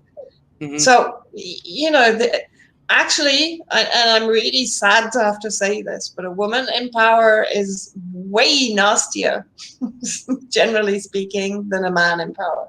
I absolutely agree with that, and I think it's because it's, you know, a boys' club, and so there's like they feel like they have something more to prove. Like, we can be just as awful as the dudes can, you know. Like, we can compete with these, you know, creepy ass motherfuckers. Like, we can totally. I will out psycho you with my lady ball. And to be honest, we're more devious in power. Yeah, well, yeah, I would agree with that. I would say, yeah. You know? Yeah. So I mean, speaking strictly from like an assassin's point of view, in terms of the difference between women and men assassins, poisoners traditionally have been women and are much, much, much smarter and more deceptive in their methods of killing people than like your average fucking bloke with a club or a gun. Absolutely, that's what I'm saying. So, you know, for me, it's actually kind of scary that there's that many. Oh God, I don't know, women in power in Biden's administration. I'm actually it's super offensive to me that people think that I should be excited that Kamala Harris is going to be vice president and that she's a woman. Yeah. I'm not excited about that. That doesn't make me proud to be a woman. That's disgusting. That makes me sad that that's the first woman to kind of break through that level of power. That's gross. Yeah. Like, that's not something to be proud of. Well, I mean, even Hillary Clinton. I mean, this is the woman that guffawed publicly, right, about the sodomy and murder of Gaddafi. I don't want to be associated with a woman like that. I don't even consider her human, let alone female. I know. And they're like, these women are like lifted up as these, you know, role models that we should all be aspiring to be like, and that we should teach our daughters about. And I have 2 girls. They will not be learning that Hillary Clinton is a good person. No, that's not going to happen. No, exactly. It's a really bizarre thing that I'm supposed to be somehow excited as a woman that, you know, the lady who refused to prosecute Steve Mnuchin and let pedophilia priests off the hook and jailed poor parents for truancy. And I'm not excited about that. Like, no, thanks. I'll pass. No. I'll go. Yeah, me too. You know, but because we're ladies and she has lady bits too, we have matching bits. We're supposed to be super pumped about it. No. Let's pull up a quick picture of Jake Sullivan for a moment. Oh, please. There was a Politico article that came up recently where he really has dead eyes on it. Oh, no, boy. That's not such a good one. He looks like an undertaker who also runs a human organ trafficking enterprise. Yeah. Can you find the Politico article, the cover photo on that? Because that is the real kind of evil eye image. I think it's Politico. Yeah, he looks like a weird, like Mitt Romney, Pete Buttigieg mashup. I see what you're talking about. Have you got it? Oh my goodness. It's outrageous, right? Wow. The anticipation. I didn't think someone could look more robotic than Zuckerberg, but yeah, look. There we are. No, there he's actually They're looking like a little bit bloodshot Nazi, and empty and Yeah. Nazi. Put an SS uniform on him, Right. and perfect. oh yeah. Ooh, Right? no, you know what he kind of reminds me of? Like a Pete Buttigieg. You guys know the creepy guy from Poltergeist? Like the old dude? Oh God, yeah. Yeah. That's it. Yeah. He's got that vibe. Yeah. Ooh. I Seriously, I saw that Wow. picture. I was like, shit. Yeah. Right? Like, we've gone through a lot of shit today, but like, that's probably one of the scariest things. Yeah. You might get a position of power in the world larger than Yeah. what they had previously. Yeah. It's terrifying, the people that are being appointed. Face, though, that like dead eyes probably comes from that like extreme level of stress that you have to be under to constantly be trying to do the worst possible thing for humanity. Because that's what they're doing. They're literally like, okay, we're all in. Let's get to the finish line. We just got to make this last 50-meter sprint through this corona shit. Get them all vaccinated. We're good. And you can just see them fucking freaking out as they're trying to push this past the finish line and through everyone's blinders. Right. That reminds me of like the Tammy Duckworth thing where she said that we have to keep our soldiers safe by keeping them in war. And you could tell, like, Jimmy Dore did a segment on it, and he was like, you can tell, like, the moment her soul leaves her body. Yeah. Yeah, no, exactly. And I remember, you know, Robert Ford, right, the US ambassador to Syria who trained up the FSA and whatever. Well, I had a number of debates with him, right? And I remember him coming on message to me at one point, trying to kind of pour his soul out. It was all a bit weird, actually. Like sort of, you know, I cried when my friends in Iraq were killed. I said, yeah, well, maybe if you hadn't produced the death squads that killed them, you know, like, don't come to me for a conscience cleaner. It's not going to happen, right? These people, you know, they sell their soul bit by bit. That's the thing, you know. Some of them might even start out with kind of good intentions, but the further you move up the power ladder, the more of your soul you cut away from your body, right? And when you reach the level, as you said, where you're actually sending the soldiers into a war that's not their war, and they're going to get killed, and you're saying it's the best thing for them, then yeah, your soul leaves your body at that point, and it has to. Well, that's what's so amazing about what Tammy Duckworth said is she's a veteran. She's a double amputee, isn't she? Yeah, she's a double amputee. Okay, double. And I didn't know that. Okay. She's advocating for keeping our soldiers in a war zone. She literally said something to the effect of, you know, we want them to come home, but we don't want them to come home in body bags. So we're gonna keep them on the battlefield for as long as humanly possible. What? That doesn't, like, and you could tell that she knew what she was saying was absolute garbage. But it's really gross to be a veteran and to be a double amputee, somebody who has suffered greatly from these completely illegal and corrupt wars, and to be advocating for keeping other people in that situation is truly despicable. Like, it's a really gross thing to do. So that was one of the most disturbing things I've seen in a while. And, you know, I'm really glad Jimmy Dore did a segment on it because, you know, he made it funny, and otherwise it would have been just unbelievably depressing. That's dark. Yeah, that is pretty gross. I know you have stuff to do today too. We've got a little bit of news that we're going to cover. So thank you so much for spending time with us today. We love it when that happens. And certain, like, I've got to get you back on Slow News Day here soon too. Because preferably before the war starts again, if it's going to start again. Yeah. I'll talk to you about that later. Okay. But please do let people know all the places they can find your work and how they can support you. And just, thanks again so much for being a part of the Thank you for having me on. It was actually, I to be honest, it's like real therapy coming on here because I can swear, I can laugh. But people can find me at my Patreon.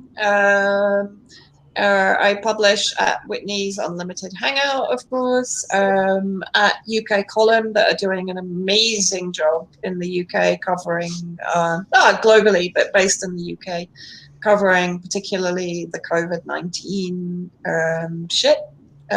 So please follow them. They have a news program 3 days a week. At RT, of course, the dreadful Russia Today. Sputnik, and a number of others, but Patreon and Unlimited Hangout. There's going to be a new one coming out soon about, in fact, I expect to get kicked off Twitter fairly rapidly after that, because I'm exposing Jack Dorsey's role in promoting the whole COVID-19 narrative alongside Sean Penn and Vivi Nevo, the Israeli billionaire that's kind of funding all their shit. So the Sean Penn one's up at Unlimited Hangout, and the Dorsey Vivi Nevo one's coming shortly. I'm looking forward to that. Yeah. I really All right, am. guys. Thank you so Thanks. Thanks Thank ever so you. much. Have Thank fun. you. Thank Bye. you. We'll talk soon. Bye bye. So, and also a special shout out to Mohammed Almazi. He was able to join us for a little bit inside of his crazy schedule. So I really appreciate that. You can find him on Twitter at malmazi. I believe it's in the description down below us as well. But yeah, thank you very much for joining us, or having Vanessa with us. But we do have a couple. Maybe we should start with the award stuff first, just so we can have a little bit of a lighter transition, because that was fun. So I'm gonna have to dig for that. I'll pull it up. I can screen share it. I mean, I'm just making sure there's no like crazy ads that pop up on Telus or anything.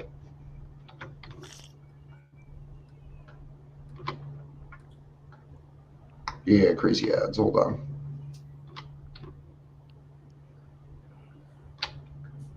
Stupid ads. Right. I love that YouTube's like, hey, here's a 15-minute ad. Right. That's not an ad, you guys. No, dude, it's the better part of a television episode. What is this doing? Right? Hold on. My computer's like freaking out. Oh, look at that, an ad. Ads everywhere. Do you need me to try to pull it up, or are you good? I think I'm almost there. Okay. I apologize. No, it is what it is. I think we got this, so. We're doing it live. Video. Hold on. You need an ad blocker, bro. I do. Word. That's like the most basic of things, Andrew. Yeah. Tell me about it. I've got one on my whole network, so like anytime like a domain for an ad, like it blocks it completely on my network. So. Boom. Well, I think we got it now. So, do you guys want to pick this up? I really don't want to have to try to pronounce the majority of these names. Yeah, that's why I'm not trying to read this one. Germany's NGO, the Anstifter, Wednesday granted the Stuttgart Peace Prize 2020 to WikiLeaks founder Julian Assange, who remains detained in the Belmarsh prison in London. The Stuttgart Peace Prize is awarded annually to people or projects who are particularly committed to peace, justice, and solidarity. In 2019, this prize was awarded to German nonprofit organization Sea-Watch, which rescues migrants, while in 2014, U.S. whistleblower Ed Snowden won the award. The award for Assange is a sign that the right to unconditional freedom of information in the press is not only protected, but enforced, said the Anstifter chairwoman, Annette Oma Reinecke. Got a tweet from Mrs. Assange. History is the story of the people's fight against the abuse of power. Every generation must take up the fight to defend freedom. An independent, fierce, free press holding power accountable to the people is critical to the fight for freedom. I agree 100% with that. The award is expected to be granted to the Australian journalist in December. A total of 26 people and institutions were nominated to receive the recognition. Assange got 310 votes in his favor, followed by Reporters Without Borders and the Zigzag Sewing Studio. The Australian-born journalist has been in Belmarsh High Security Prison in the United Kingdom, awaiting extradition to the United States on espionage charges, which could sentence him to a 175-year prison term. 10 years ago, WikiLeaks released the largest leak of classified documents in the history of journalism. Over 700,000 files and diplomatic cables exposed the atrocities committed by U.S. troops during their military operations in Afghanistan and Iraq. And that's that. So that award, I believe, was handed out. Let me turn off the screen share real quick. Tomorrow. It's tomorrow. Yeah. I think we're supposed to be streaming that, by the way. We are. Yeah, it's if you guys want to check it out, it is streaming online. If the guys are if they're Sleepy's going to be streaming it, that's great. You guys can check it out here. But you should definitely check that out for sure. I'm actually going to be working with Deepa as well to help her do the Free the Truth event, which I think may be similarly related. If I'm correct. I am.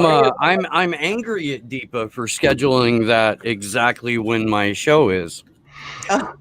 Because I'd like to watch. I mean, I would. I'd like to watch it. I'd like to participate in it. And no, I'll be neck deep in a conversation with Danny Sherson. Pasta Jardula in the chat.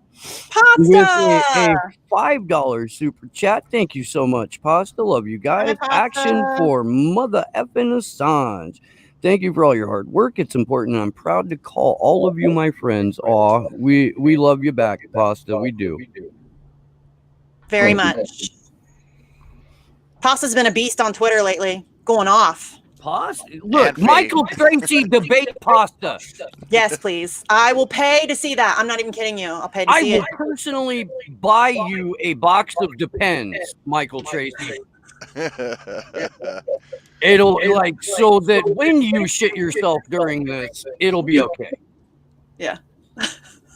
Debate Pasta, you coward. Oh boy. So I did want to run through a short list here of the other awards that Julian's won personally.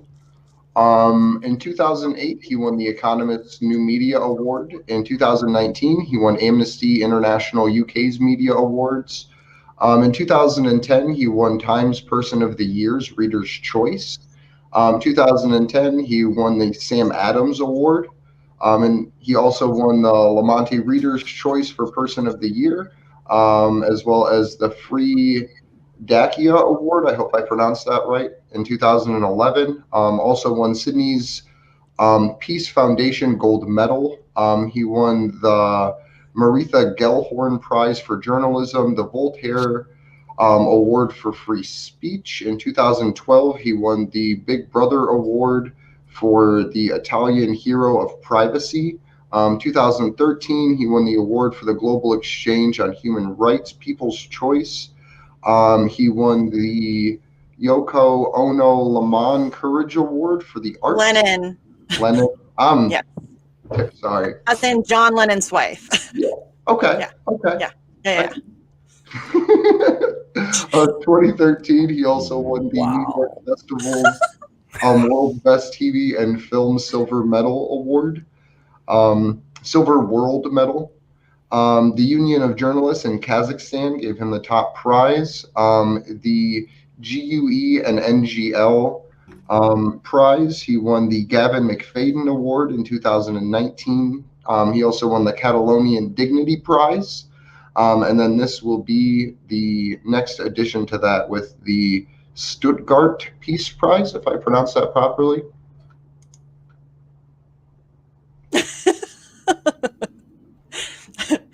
Stuttgart. Yeah. Stuttgart. Yeah. You got to get your German in there, buddy. Munich. Where's Munich at? See, you gotta say it like you pee standing up. That's You do. Yeah, definitely. So I just would like to remind everyone that the U.S. prosecution argued that the person that won all of those journalism awards somehow isn't a journalist, and then was forced to walk that all the way back to having absolutely no position to defend in court. Other than the fact that they think they have the jurisdiction to just snatch anybody up off the street that they don't like, basically.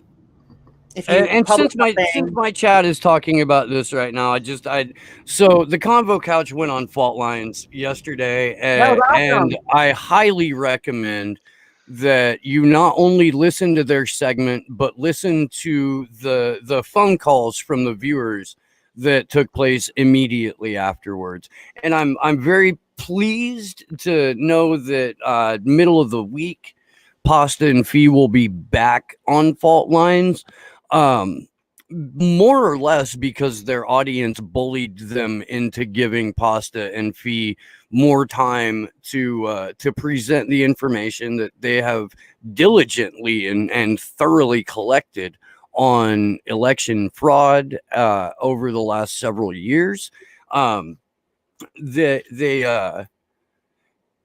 They were not treated as well as they could have been treated, and that's all I will say about that, other than it was the first time that I have listened to Fault Lines since Garland Nixon left, and I don't feel like I've been missing anything. And nobody, I don't think there's anybody that's been doing more on election integrity than Pasta and Fee right now.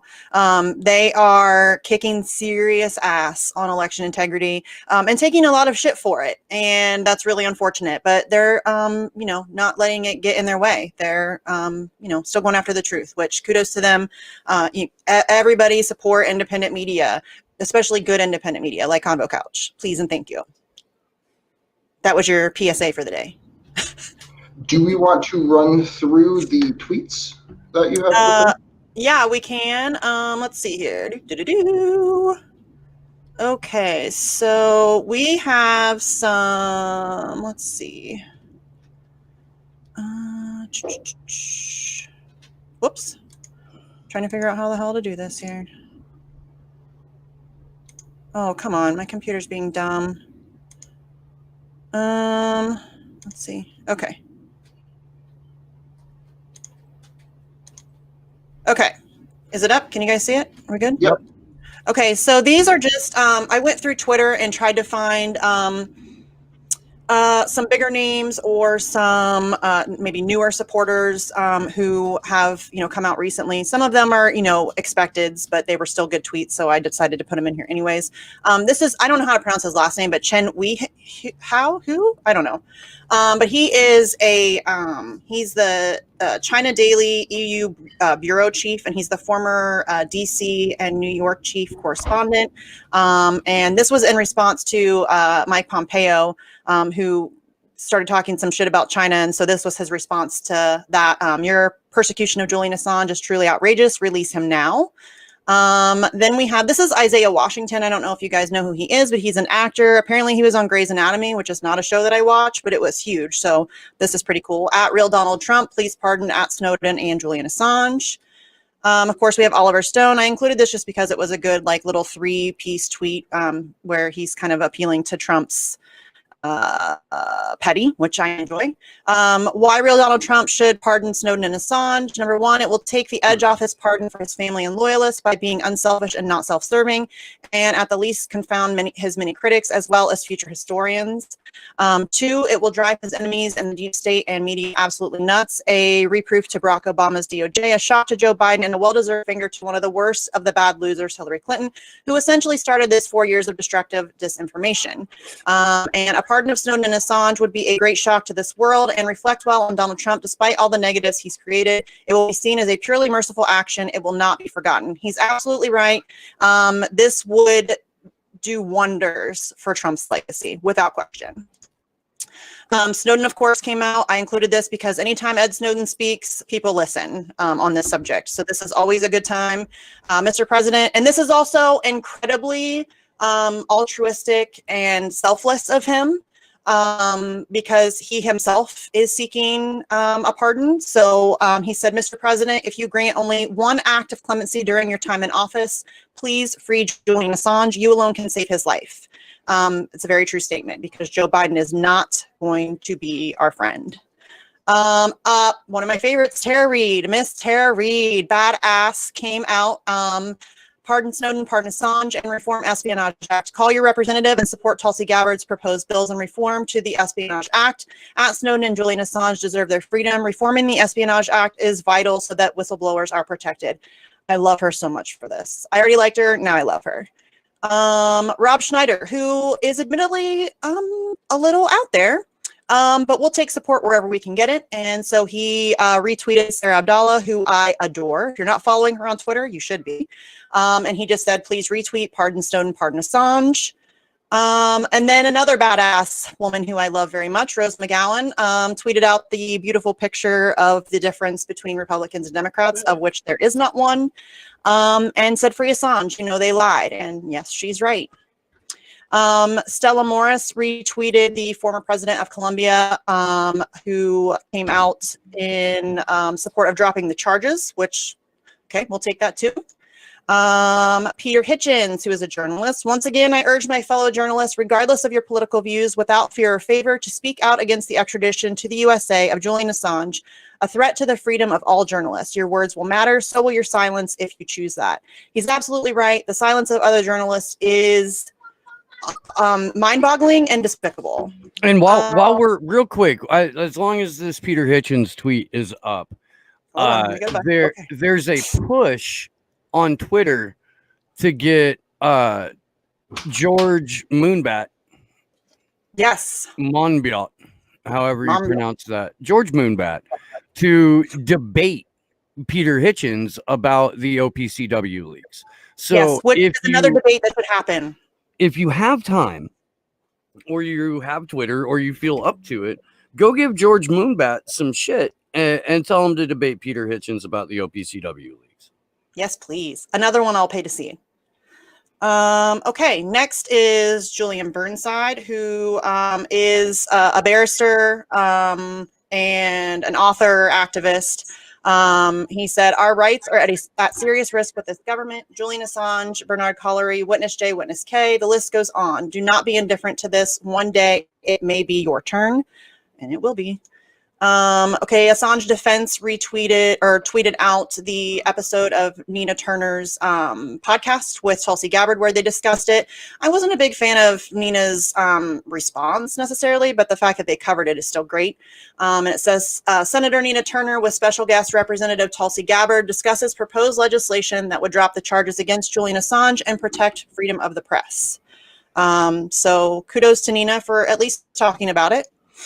Serena Tanari, she's a journalist. Obviously, it says, I'm a journalist and I am joining the Twitter storm. We are all Assange to reclaim our right to not be lied to. Assange is wanted by the State Department and locked in a UK prison for revealing the evidence of human rights violations and war crimes. Speak up. And then she puts hashtag journalists speak up for Assange. And man, do I wish that would happen on a grand scale. Jordan Schlachtel is also a journalist. Terrific News, RE General Flynn, Time to Pardon Ross Ulbricht and Julian Assange and Edward Snowden. Marjorie Taylor Greene, she was just elected to the House in Georgia. Another one who's a little out there. She's a Q supporter, but again, we'll take allies wherever we can find them. And she's going to be a member of Congress, so that's good. She says, I agree with Tulsi Gabbard, Thomas Massey, and Matt Gaetz. Real Donald Trump should issue a full pardon to Julian Assange and Edward Snowden. Each risk his life to expose the crimes of Barack Obama and the deep state against the American people. Let them be free. I guess, but actually, Julian's being prosecuted for George W. Bush's crimes against the American people. That's as good as we're going to get from a Q supporter. It is. And it differs. It differs from the normal Q narrative in that she's saying, go ahead and issue full pardons, not, I can't wait until he's extradited because that's when Q said he's going to take the cabal down. Like, right. So there's a deviation from that narrative there that I find encouraging. Yes, I agree with that. And again, I don't care who you are or what your other beliefs are. If you support Julian Assange and protecting free speech, then you're on my team for that issue. It's really that simple. Of course, Ajama Baraka, who has been a long time supporter, he said, I echo the call for full pardons for Edward Snowden, Julian Assange, and reparations for Chelsea Manning. I agree with that as well.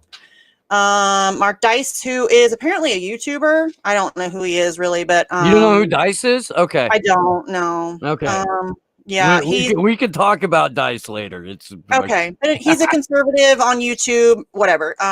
He's making a list. He's checking it twice. Hope he pardons Julian Assange and Edward Snowden tonight. Trump clause is coming to town. I tweeted out a while ago that all I want for Christmas is Julian Assange to be free. So, you know, I would be okay with this. Okay, Tulsi Gabbard, of course. Donald Trump, since you're giving pardons to people, please consider pardoning those who, at great personal sacrifice, expose the deception and criminality of those in the deep state. And she retweeted herself where she's discussing her legislation. Huge kudos to her for being one of few people willing to speak on this issue. I came across a Ro Khanna tweet the other day from a while back where he's talking about people being charged under the Espionage Act and blah, blah, blah. And he still has not co-sponsored her legislation. So he's all talk, and you guys should go at him on Twitter and call him out on that because, you know, he sucks. Chris Hayes, he's a douche canoe, and this is a shit tweet, but this is the one that I mentioned earlier that Mo came back on him on. But the fact that he even mentioned it, you know, it's something. Far better would be for DOJ to just drop the Assange case. As for the pardons, there are 5 people set to be executed in the next 50 days. And okay, fine, those 5 people, whatever, I'm cool. But so pardon all of them, fucking 7-foot Opie. Jesus, I mean, what the fuck is wrong with you? There's no limit, you guys. Trump can pardon whoever the fuck he wants, however many people he wants. It does not matter. So let's not do the, you know, this option's better than that option. Just pardon them all. Just do it all. I mean, go out with a bang. But listen, Chris Hayes actually said the word Assange on Twitter. So that's a start. If he ever says it on his show, then I'll be surprised because he will never do that.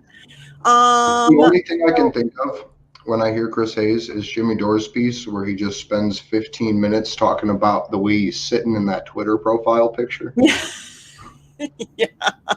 It's like a glamour shot pose. Right. It's so weird. So Young Americans for Liberty retweeted Ron Paul's recent article. It's a good article. It's very short if you guys want to go check it out, but they just retweeted it with a quote from it that says, Edward Snowden and Julian Assange are not criminals. They are heroes for telling us the truth about what criminals in government were doing in our name and with our money. And that's a quote from Ron Paul. Omar Navarro, who is, I think he's congressional. I think he runs against Maxine Waters. Frequently, like all the time. Pardon Snowden, retweet if you agree. I mean, it's not an Assange thing, but it's still promising. Randy Quaid, another one who's a little bit out there, but we'll take what we can get. Free Julian Assange, he is needed. Change the left's voter fraud narrative back to 2016 when WikiLeaks exposed Crooked H's security breach in emails and Donna Brazil's DebateGate. I want the same thing for Dominion Gate, more transparency. Whatever, yes, more transparency. But Donald Trump retweets him frequently, so this was very encouraging to me. This is Diane Sayre. She is a Senate candidate in New York, and I do believe that she is actually going up against Julian Assange, Chuck Schumer. So she actually took out this whole ad in the Westview News, the December issue, and I got a larger picture of it. So it says, save the life of Julian Assange. Journalist Julian Assange, who is languishing in Belmarsh prison in the UK, now faces a mortal threat from COVID-19, which is spreading rapidly through the institution. According to Assange's partner, Stella Morris, who is the mother of their 2 young children, there are now 65 confirmed COVID cases on Assange's prison house block, including several hospitalizations. Given the weakened state of Assange at this time as well as pre-existing medical issues, his life is in immediate danger. His family is urgently asking that he be released by Christmas. President Trump has pardoned several people during the course of his administration and has expressed his intent to end the forever wars, which have been based on lies which were exposed by Assange and other courageous truth tellers.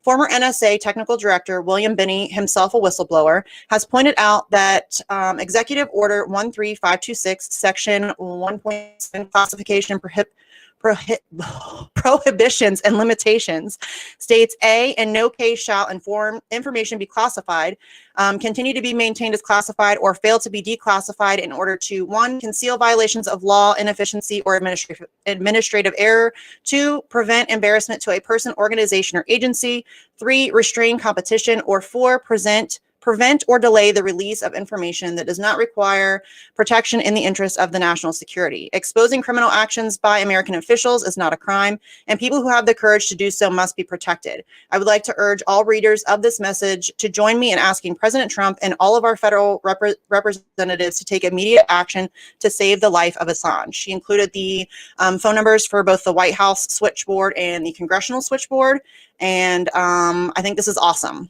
This is great that she did this. And if you guys want to grab those phone numbers, you can make some phone calls too. It's fun. It really is. Okay, so Peter Oborn, who is also a journalist, in today's British Journalism Review cover story, at Cook, Millie, and I exposed the deafening media silence over the Julian Assange hearing, despite its momentous consequences for free speech and investigative journalism. That's a conversation that needs to be had repeatedly because it's absurd. Alan, so I don't want to curtail this parade of support, but I'm going to. Okay. We have 2 super chats that have come in the last like 10 minutes, and we're about at time for the show, so I would love to be able to answer those.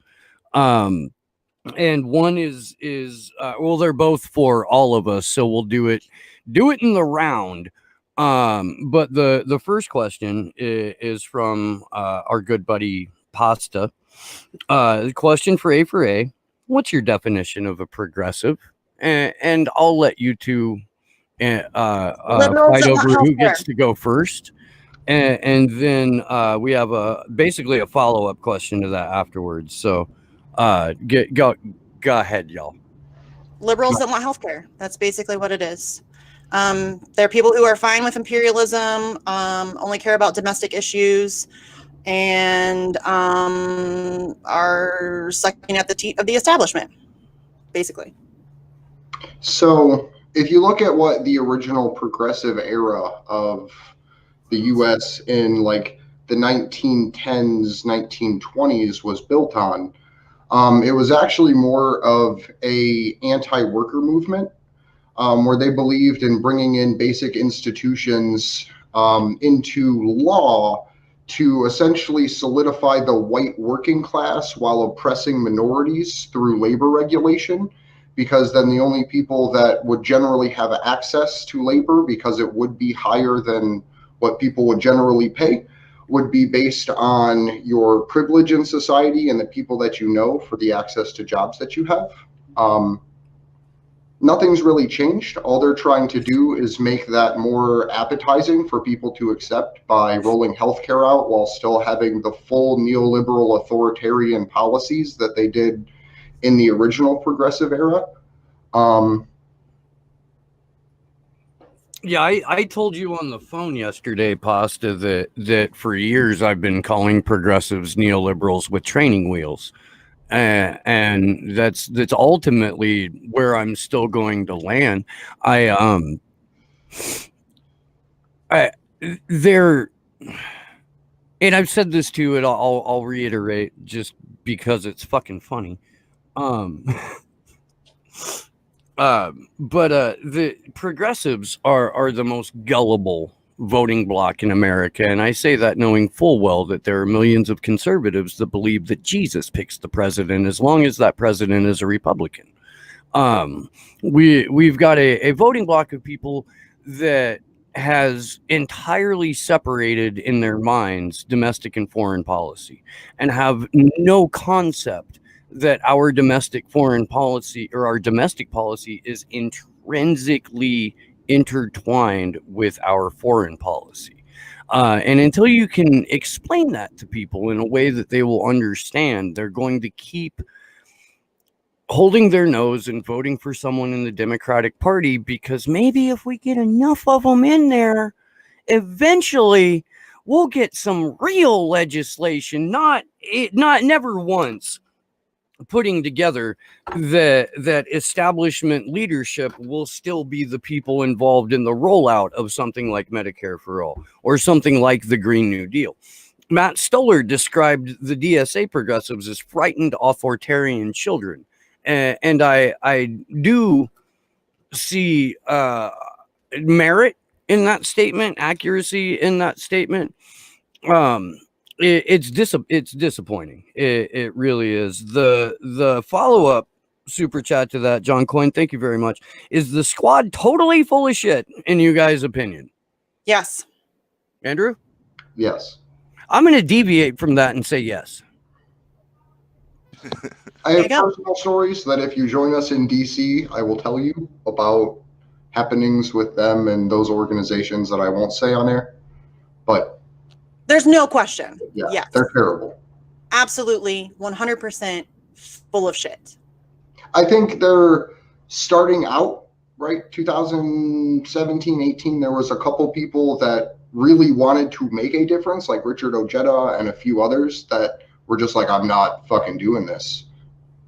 And I think the people that got in, I think the people that got in because they were willing to play ball, not because of an electorate or because of popular support, but because a successful intelligence operation was ran against the American people, specifically the left wing, in a way to not only give people a way to feel represented, but also to divide that group further, because it's no longer about policies, it's about personality. Well, that's the thing, man. With the United States, since television really has operated on an electoral system based solely on cult of personality candidates, because when you don't have policy that you can demonstrate effectively in a way that it will improve the lives of everyday citizens. In fact, when your policies go out of their way to destroy the lives of everyday citizens, you have to have a cult of personality figure, because otherwise sensible people would be like, you're all fucking scum. No. Well, and this goes back to your saying that progressives are the most gullible. Progressives are impressed by tweets. Mm-hmm. I mean, they get like super excited about snarky tweets and clapbacks. And you guys, tweets are not legislation. That's not how that works. I mean, Josh Fox retweeted Ilhan Omar or something that she said, and he was like, leadership. And I'm like, yeah, everybody knows that tweets are super effective and, yay, leaders.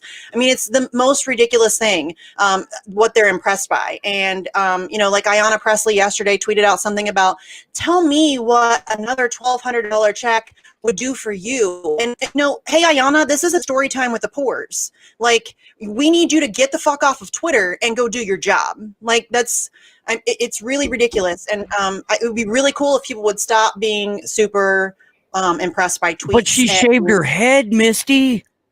Isn't that just so inspiring? Well, doesn't she have alopecia or something? The hair, I think that's what it's called, the hair loss disorder. I'm pretty sure she does.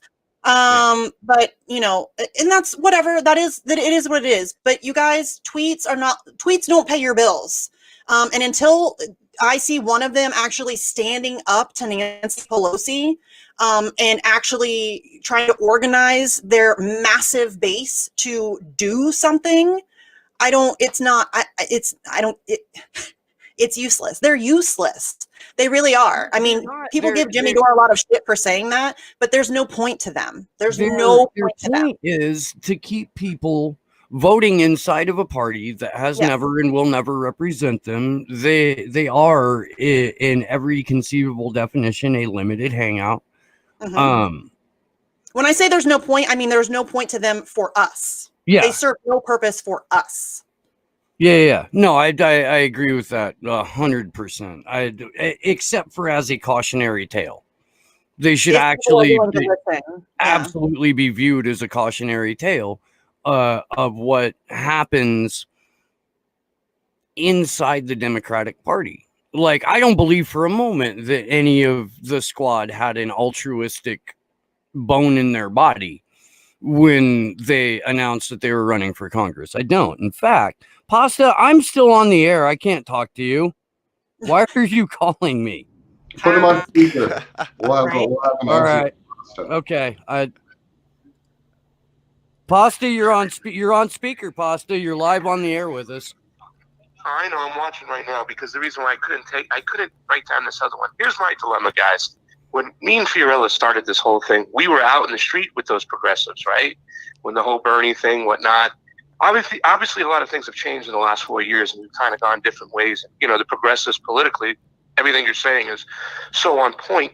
But how do I still chastise some of these people when they're still out in the streets doing all the activist work, like they're feeding people and they're getting people showers and they're housing people and they're doing so much great work, but every single time I try to have a conversation with them about politics, all they can say is Medicare for all, and they are weak on all those other issues when it comes to freedom of press, freedom of speech and stuff like that. But this is the one dilemma I have, because I still feel like they amount for something because they are the activists working in the street. So here's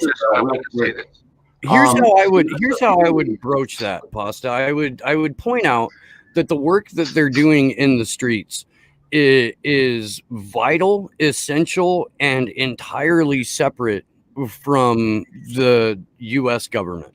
Well, can I have a little more cynical opinion on that? Yeah. So we had Vanessa Beeley on a little bit ago where we were talking about the devastated state of Syria and how like people there don't even have time to worry about COVID-19 because of how damn hungry they are and they need water and food. I think what we have with AOC and those kinds of people taking into the streets, as good as it is and as important as it is, with them failing on every other actual piece of policy, I think what that is it's making the idea of what's happening in Syria and having to fight for clean water and clean food palatable to people. Because we've talked extensively earlier about how everything's just decaying to the point that the average person will having to be figuring out where they're even getting the water to flush their own shit down the toilet. And I think AOC and those people are making that easier, and they're making people okay with a reality in that way. Did you get any of that, Pasta? Oh, he hung up. Okay. He's waiting for your answer, Misty. Oh. So I guess so he can hear the answers. Okay, so I think that with a lot of people who are in the streets, it's really difficult to approach people who are already doing the work and try to convince them that the people that they admire or respect or look up to are not good people. They feel inspired by the AOC types and the Ilhan Omars and whatever. A lot of people got into activism because of Bernie Sanders and because of the squad and whatever. And that's great. Like, I'm not saying that Bernie Sanders hasn't had a positive impact in some way. I just think the negative impact is far greater. But I think the biggest thing is really just trying to, like we talked about earlier, just talking to people, having conversations. And it's going to take repeated conversations. You can't just, like we've talked about a million times on the show, you can't approach somebody and say, hey, everything you ever thought was a lie, and expect them to just take that in, digest it, and be okay with it. It takes, multiple conversations, talking to people and explaining to them why things are the way that they are. And, I don't want to ever discourage anybody from being out on the streets. We need people out on the streets. But we also need people to recognize the game being played so that we can more effectively fight against it. Doing all of the good work of feeding people or, making sure people have a warm place to sleep, that's all well and good, but that does nothing to address the causes of it. If we can separate those two things, that while it's fantastic to do this work and to, treat the symptoms of the problem, to try to make things a little bit easier now, it's also important to really reflect on where these issues come from and really start the hard work of going to war on those things. Do you know what I mean? Does that make sense at all? And it does. And it actually makes me think a lot about Steve's point that he constantly brings up, which is 100% accurate, that people have replaced religion with political identity. Because back in, I don't know, like, let's say pre-1940, like pre the collapse of the modern Christian church, that church, while it was still a center for horrible things to happen, was looked at as like the charity, where like, if you didn't have the food, you could go to church.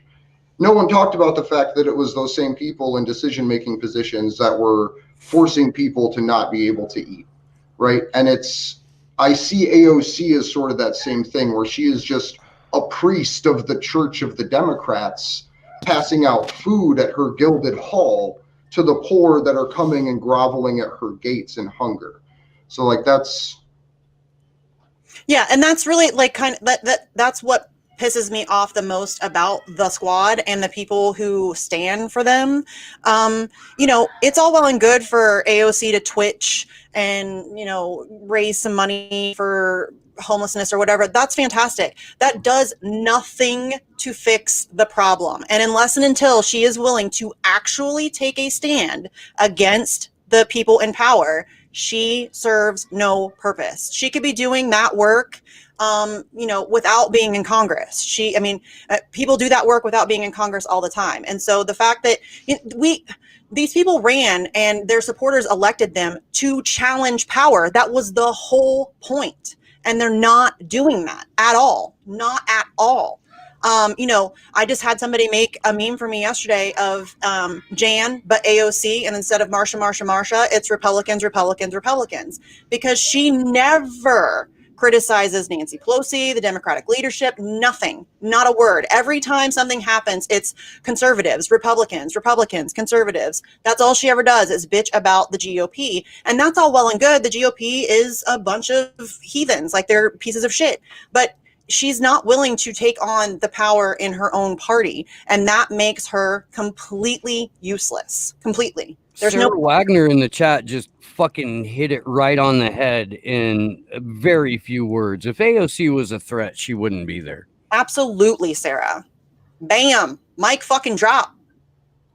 And that's what I mean. And this is something that we've been trying to tell people do forever, dude. She was on the cover of Vanity Fair and Rolling Stone. And I don't know who needs to hear this, but Vanity Fair is not the premier outlet of the revolution. Okay. What? If we could, I know, shocker. What? But by the way, I guess what, technically this is a shocker. But you know, I did you bastard. But Vanity Fair, she gets fucking the amount of mainstream hype that the squad in general has had lavished upon them should make even the most casual observer of American politics go, oh, well, they look like they're in. Because they're in. Yeah.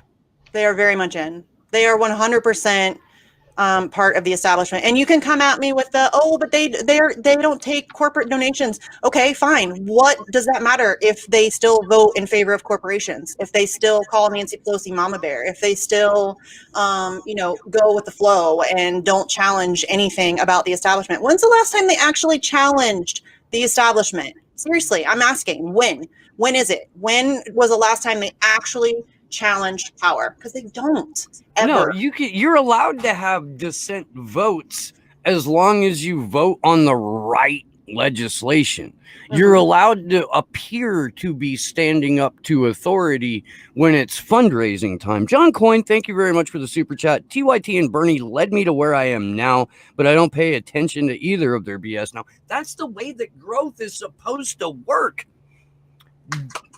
Jesus Lord, I thank you, John Coyne, for recognizing that this is a path and that you're not supposed to just be root down in any media sphere. You should always be striving to find more, learn more, find people that go deeper into things like that. That's how this shit's supposed to work. And you are a 100% spot on example of that process, man. I have disappointment in TYT. I don't have hatred for them. What I find disappointing is that they're a cynical, disingenuous, fake progressive network that ultimately sheepdogs as hard as they possibly can for the Democratic Party.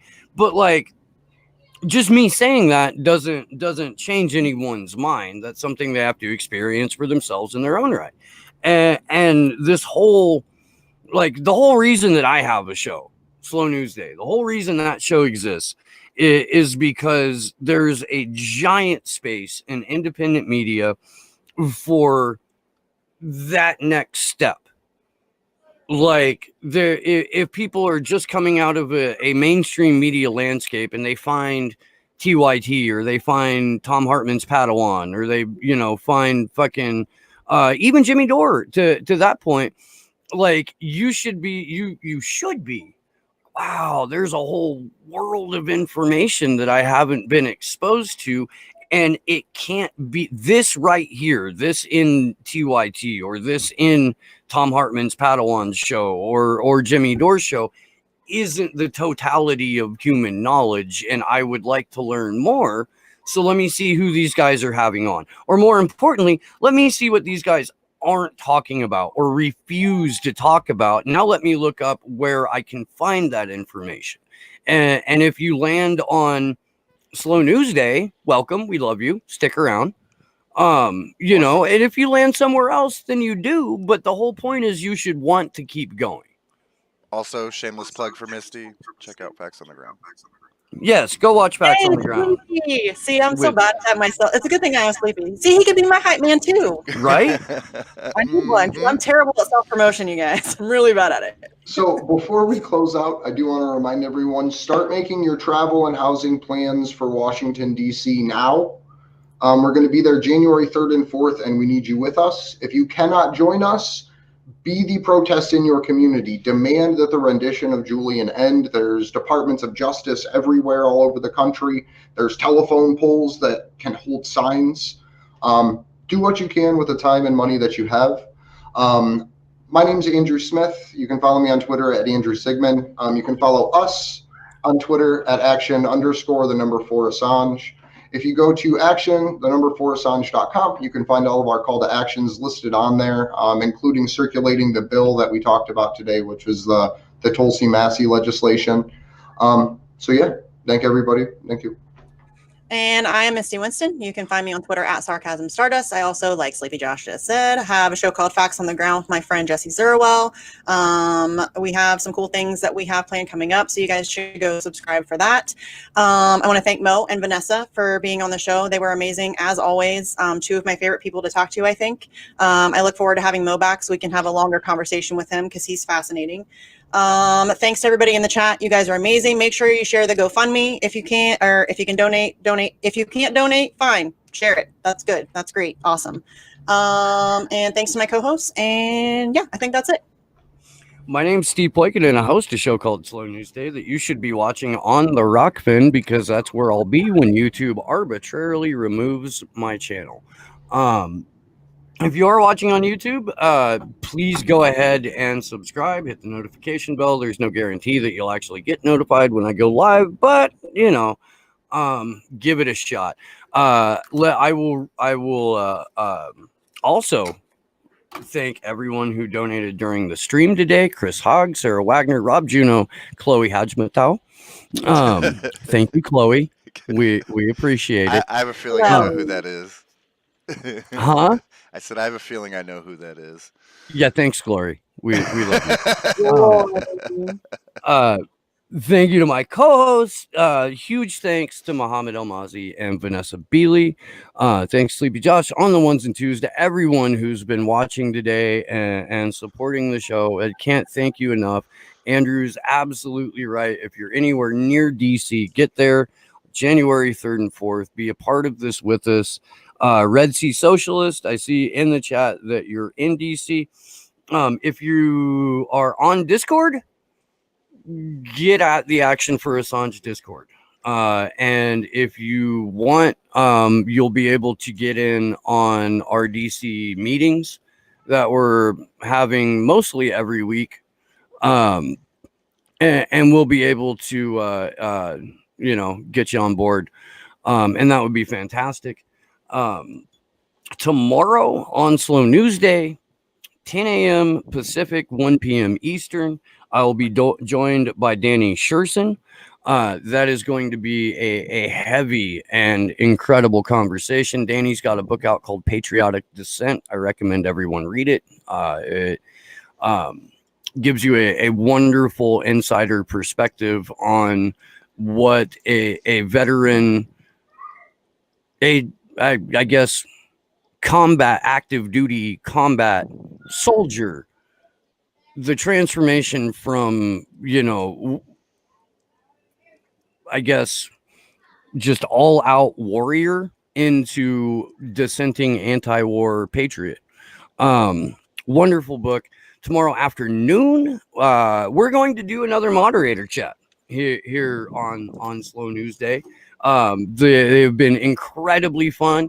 In case you can't tell from my chat, I got a bunch of I have so freaking many moderators because the first night we were in DC, I got a little bit high and I started passing out moderator wrenches like Oprah and car keys. I still need that meme or GIF or whatever, y'all. Somebody help me. Misty really wants a GIF of my head superimposed on Oprah Winfrey's body, saying, "You get a wrench, you get a wrench." Everybody. I need it. I need it in my life. So if you can make that happen, make that happen. And then also, we're going to, I think, be the first channel to do a thorough expose of the fact that Whitney Webb got robbed on her Rockfin. About $10,000 of cryptocurrency was stolen from her, and in the words of Alex Jones, we have the documents. We do. I have the entirety of the conversation between Whitney and Rockfin, between Rockfin and Whitney's former employer at Mempress News, where the person who stole this money still works. I've got all the screenshots of their conversation, and I've got the actual blockchain ledger. So we're going to do that. We're going to expose a thief. We're going to have a hell of a moderator chat. And that's going to take place on Rockfin and on Rockfin only. So make sure that you are there for that. If you haven't got your free Rockfin account, please go ahead and do that. All of my content on Rockfin is free for at least 24 or 48 hours. Most of the time I forget. And don't set it back to premium till like the next time I do a show. You had your hand up, Andrew. Rockfin introduced super chats. Tipping. Yeah. Well, when you go to tip, I practiced. When you go to tip, it actually lets you put in the text for I think no matter what 400 characters. I could be wrong, but I sent like $5 to you actually to see how it worked, and I got 400 characters. So it's way longer than what YouTube gives you for any amount of money, and it probably actually benefits the creators instead of taking like 40% off the top. Yep. So and Rockfin fixed their fucking chat finally. There's no auto loading text, predictive text. No, it's fixed. It's handled. Thank you, Rockfin. Thank you for listening to us and finally implementing that. And I think that's gonna do it, man. One more time. I love all you guys to death. Thank you for being a part of this with us. We adore you. I'll do it, glory. Yeah, right. So I hope to see most of you guys tomorrow. We hope to see you on Tuesday at 9 p.m. Eastern, 6 p.m. Central Pacific for the vigil. I am terrible at this, man. Terrible at this. Big thanks to Charlie Robinson for giving me a new t-shirt idea, which is going to be a Slow News Day shirt that says "Getting Weird and Talking Government Fuckery." And until then, guys, good luck to us all.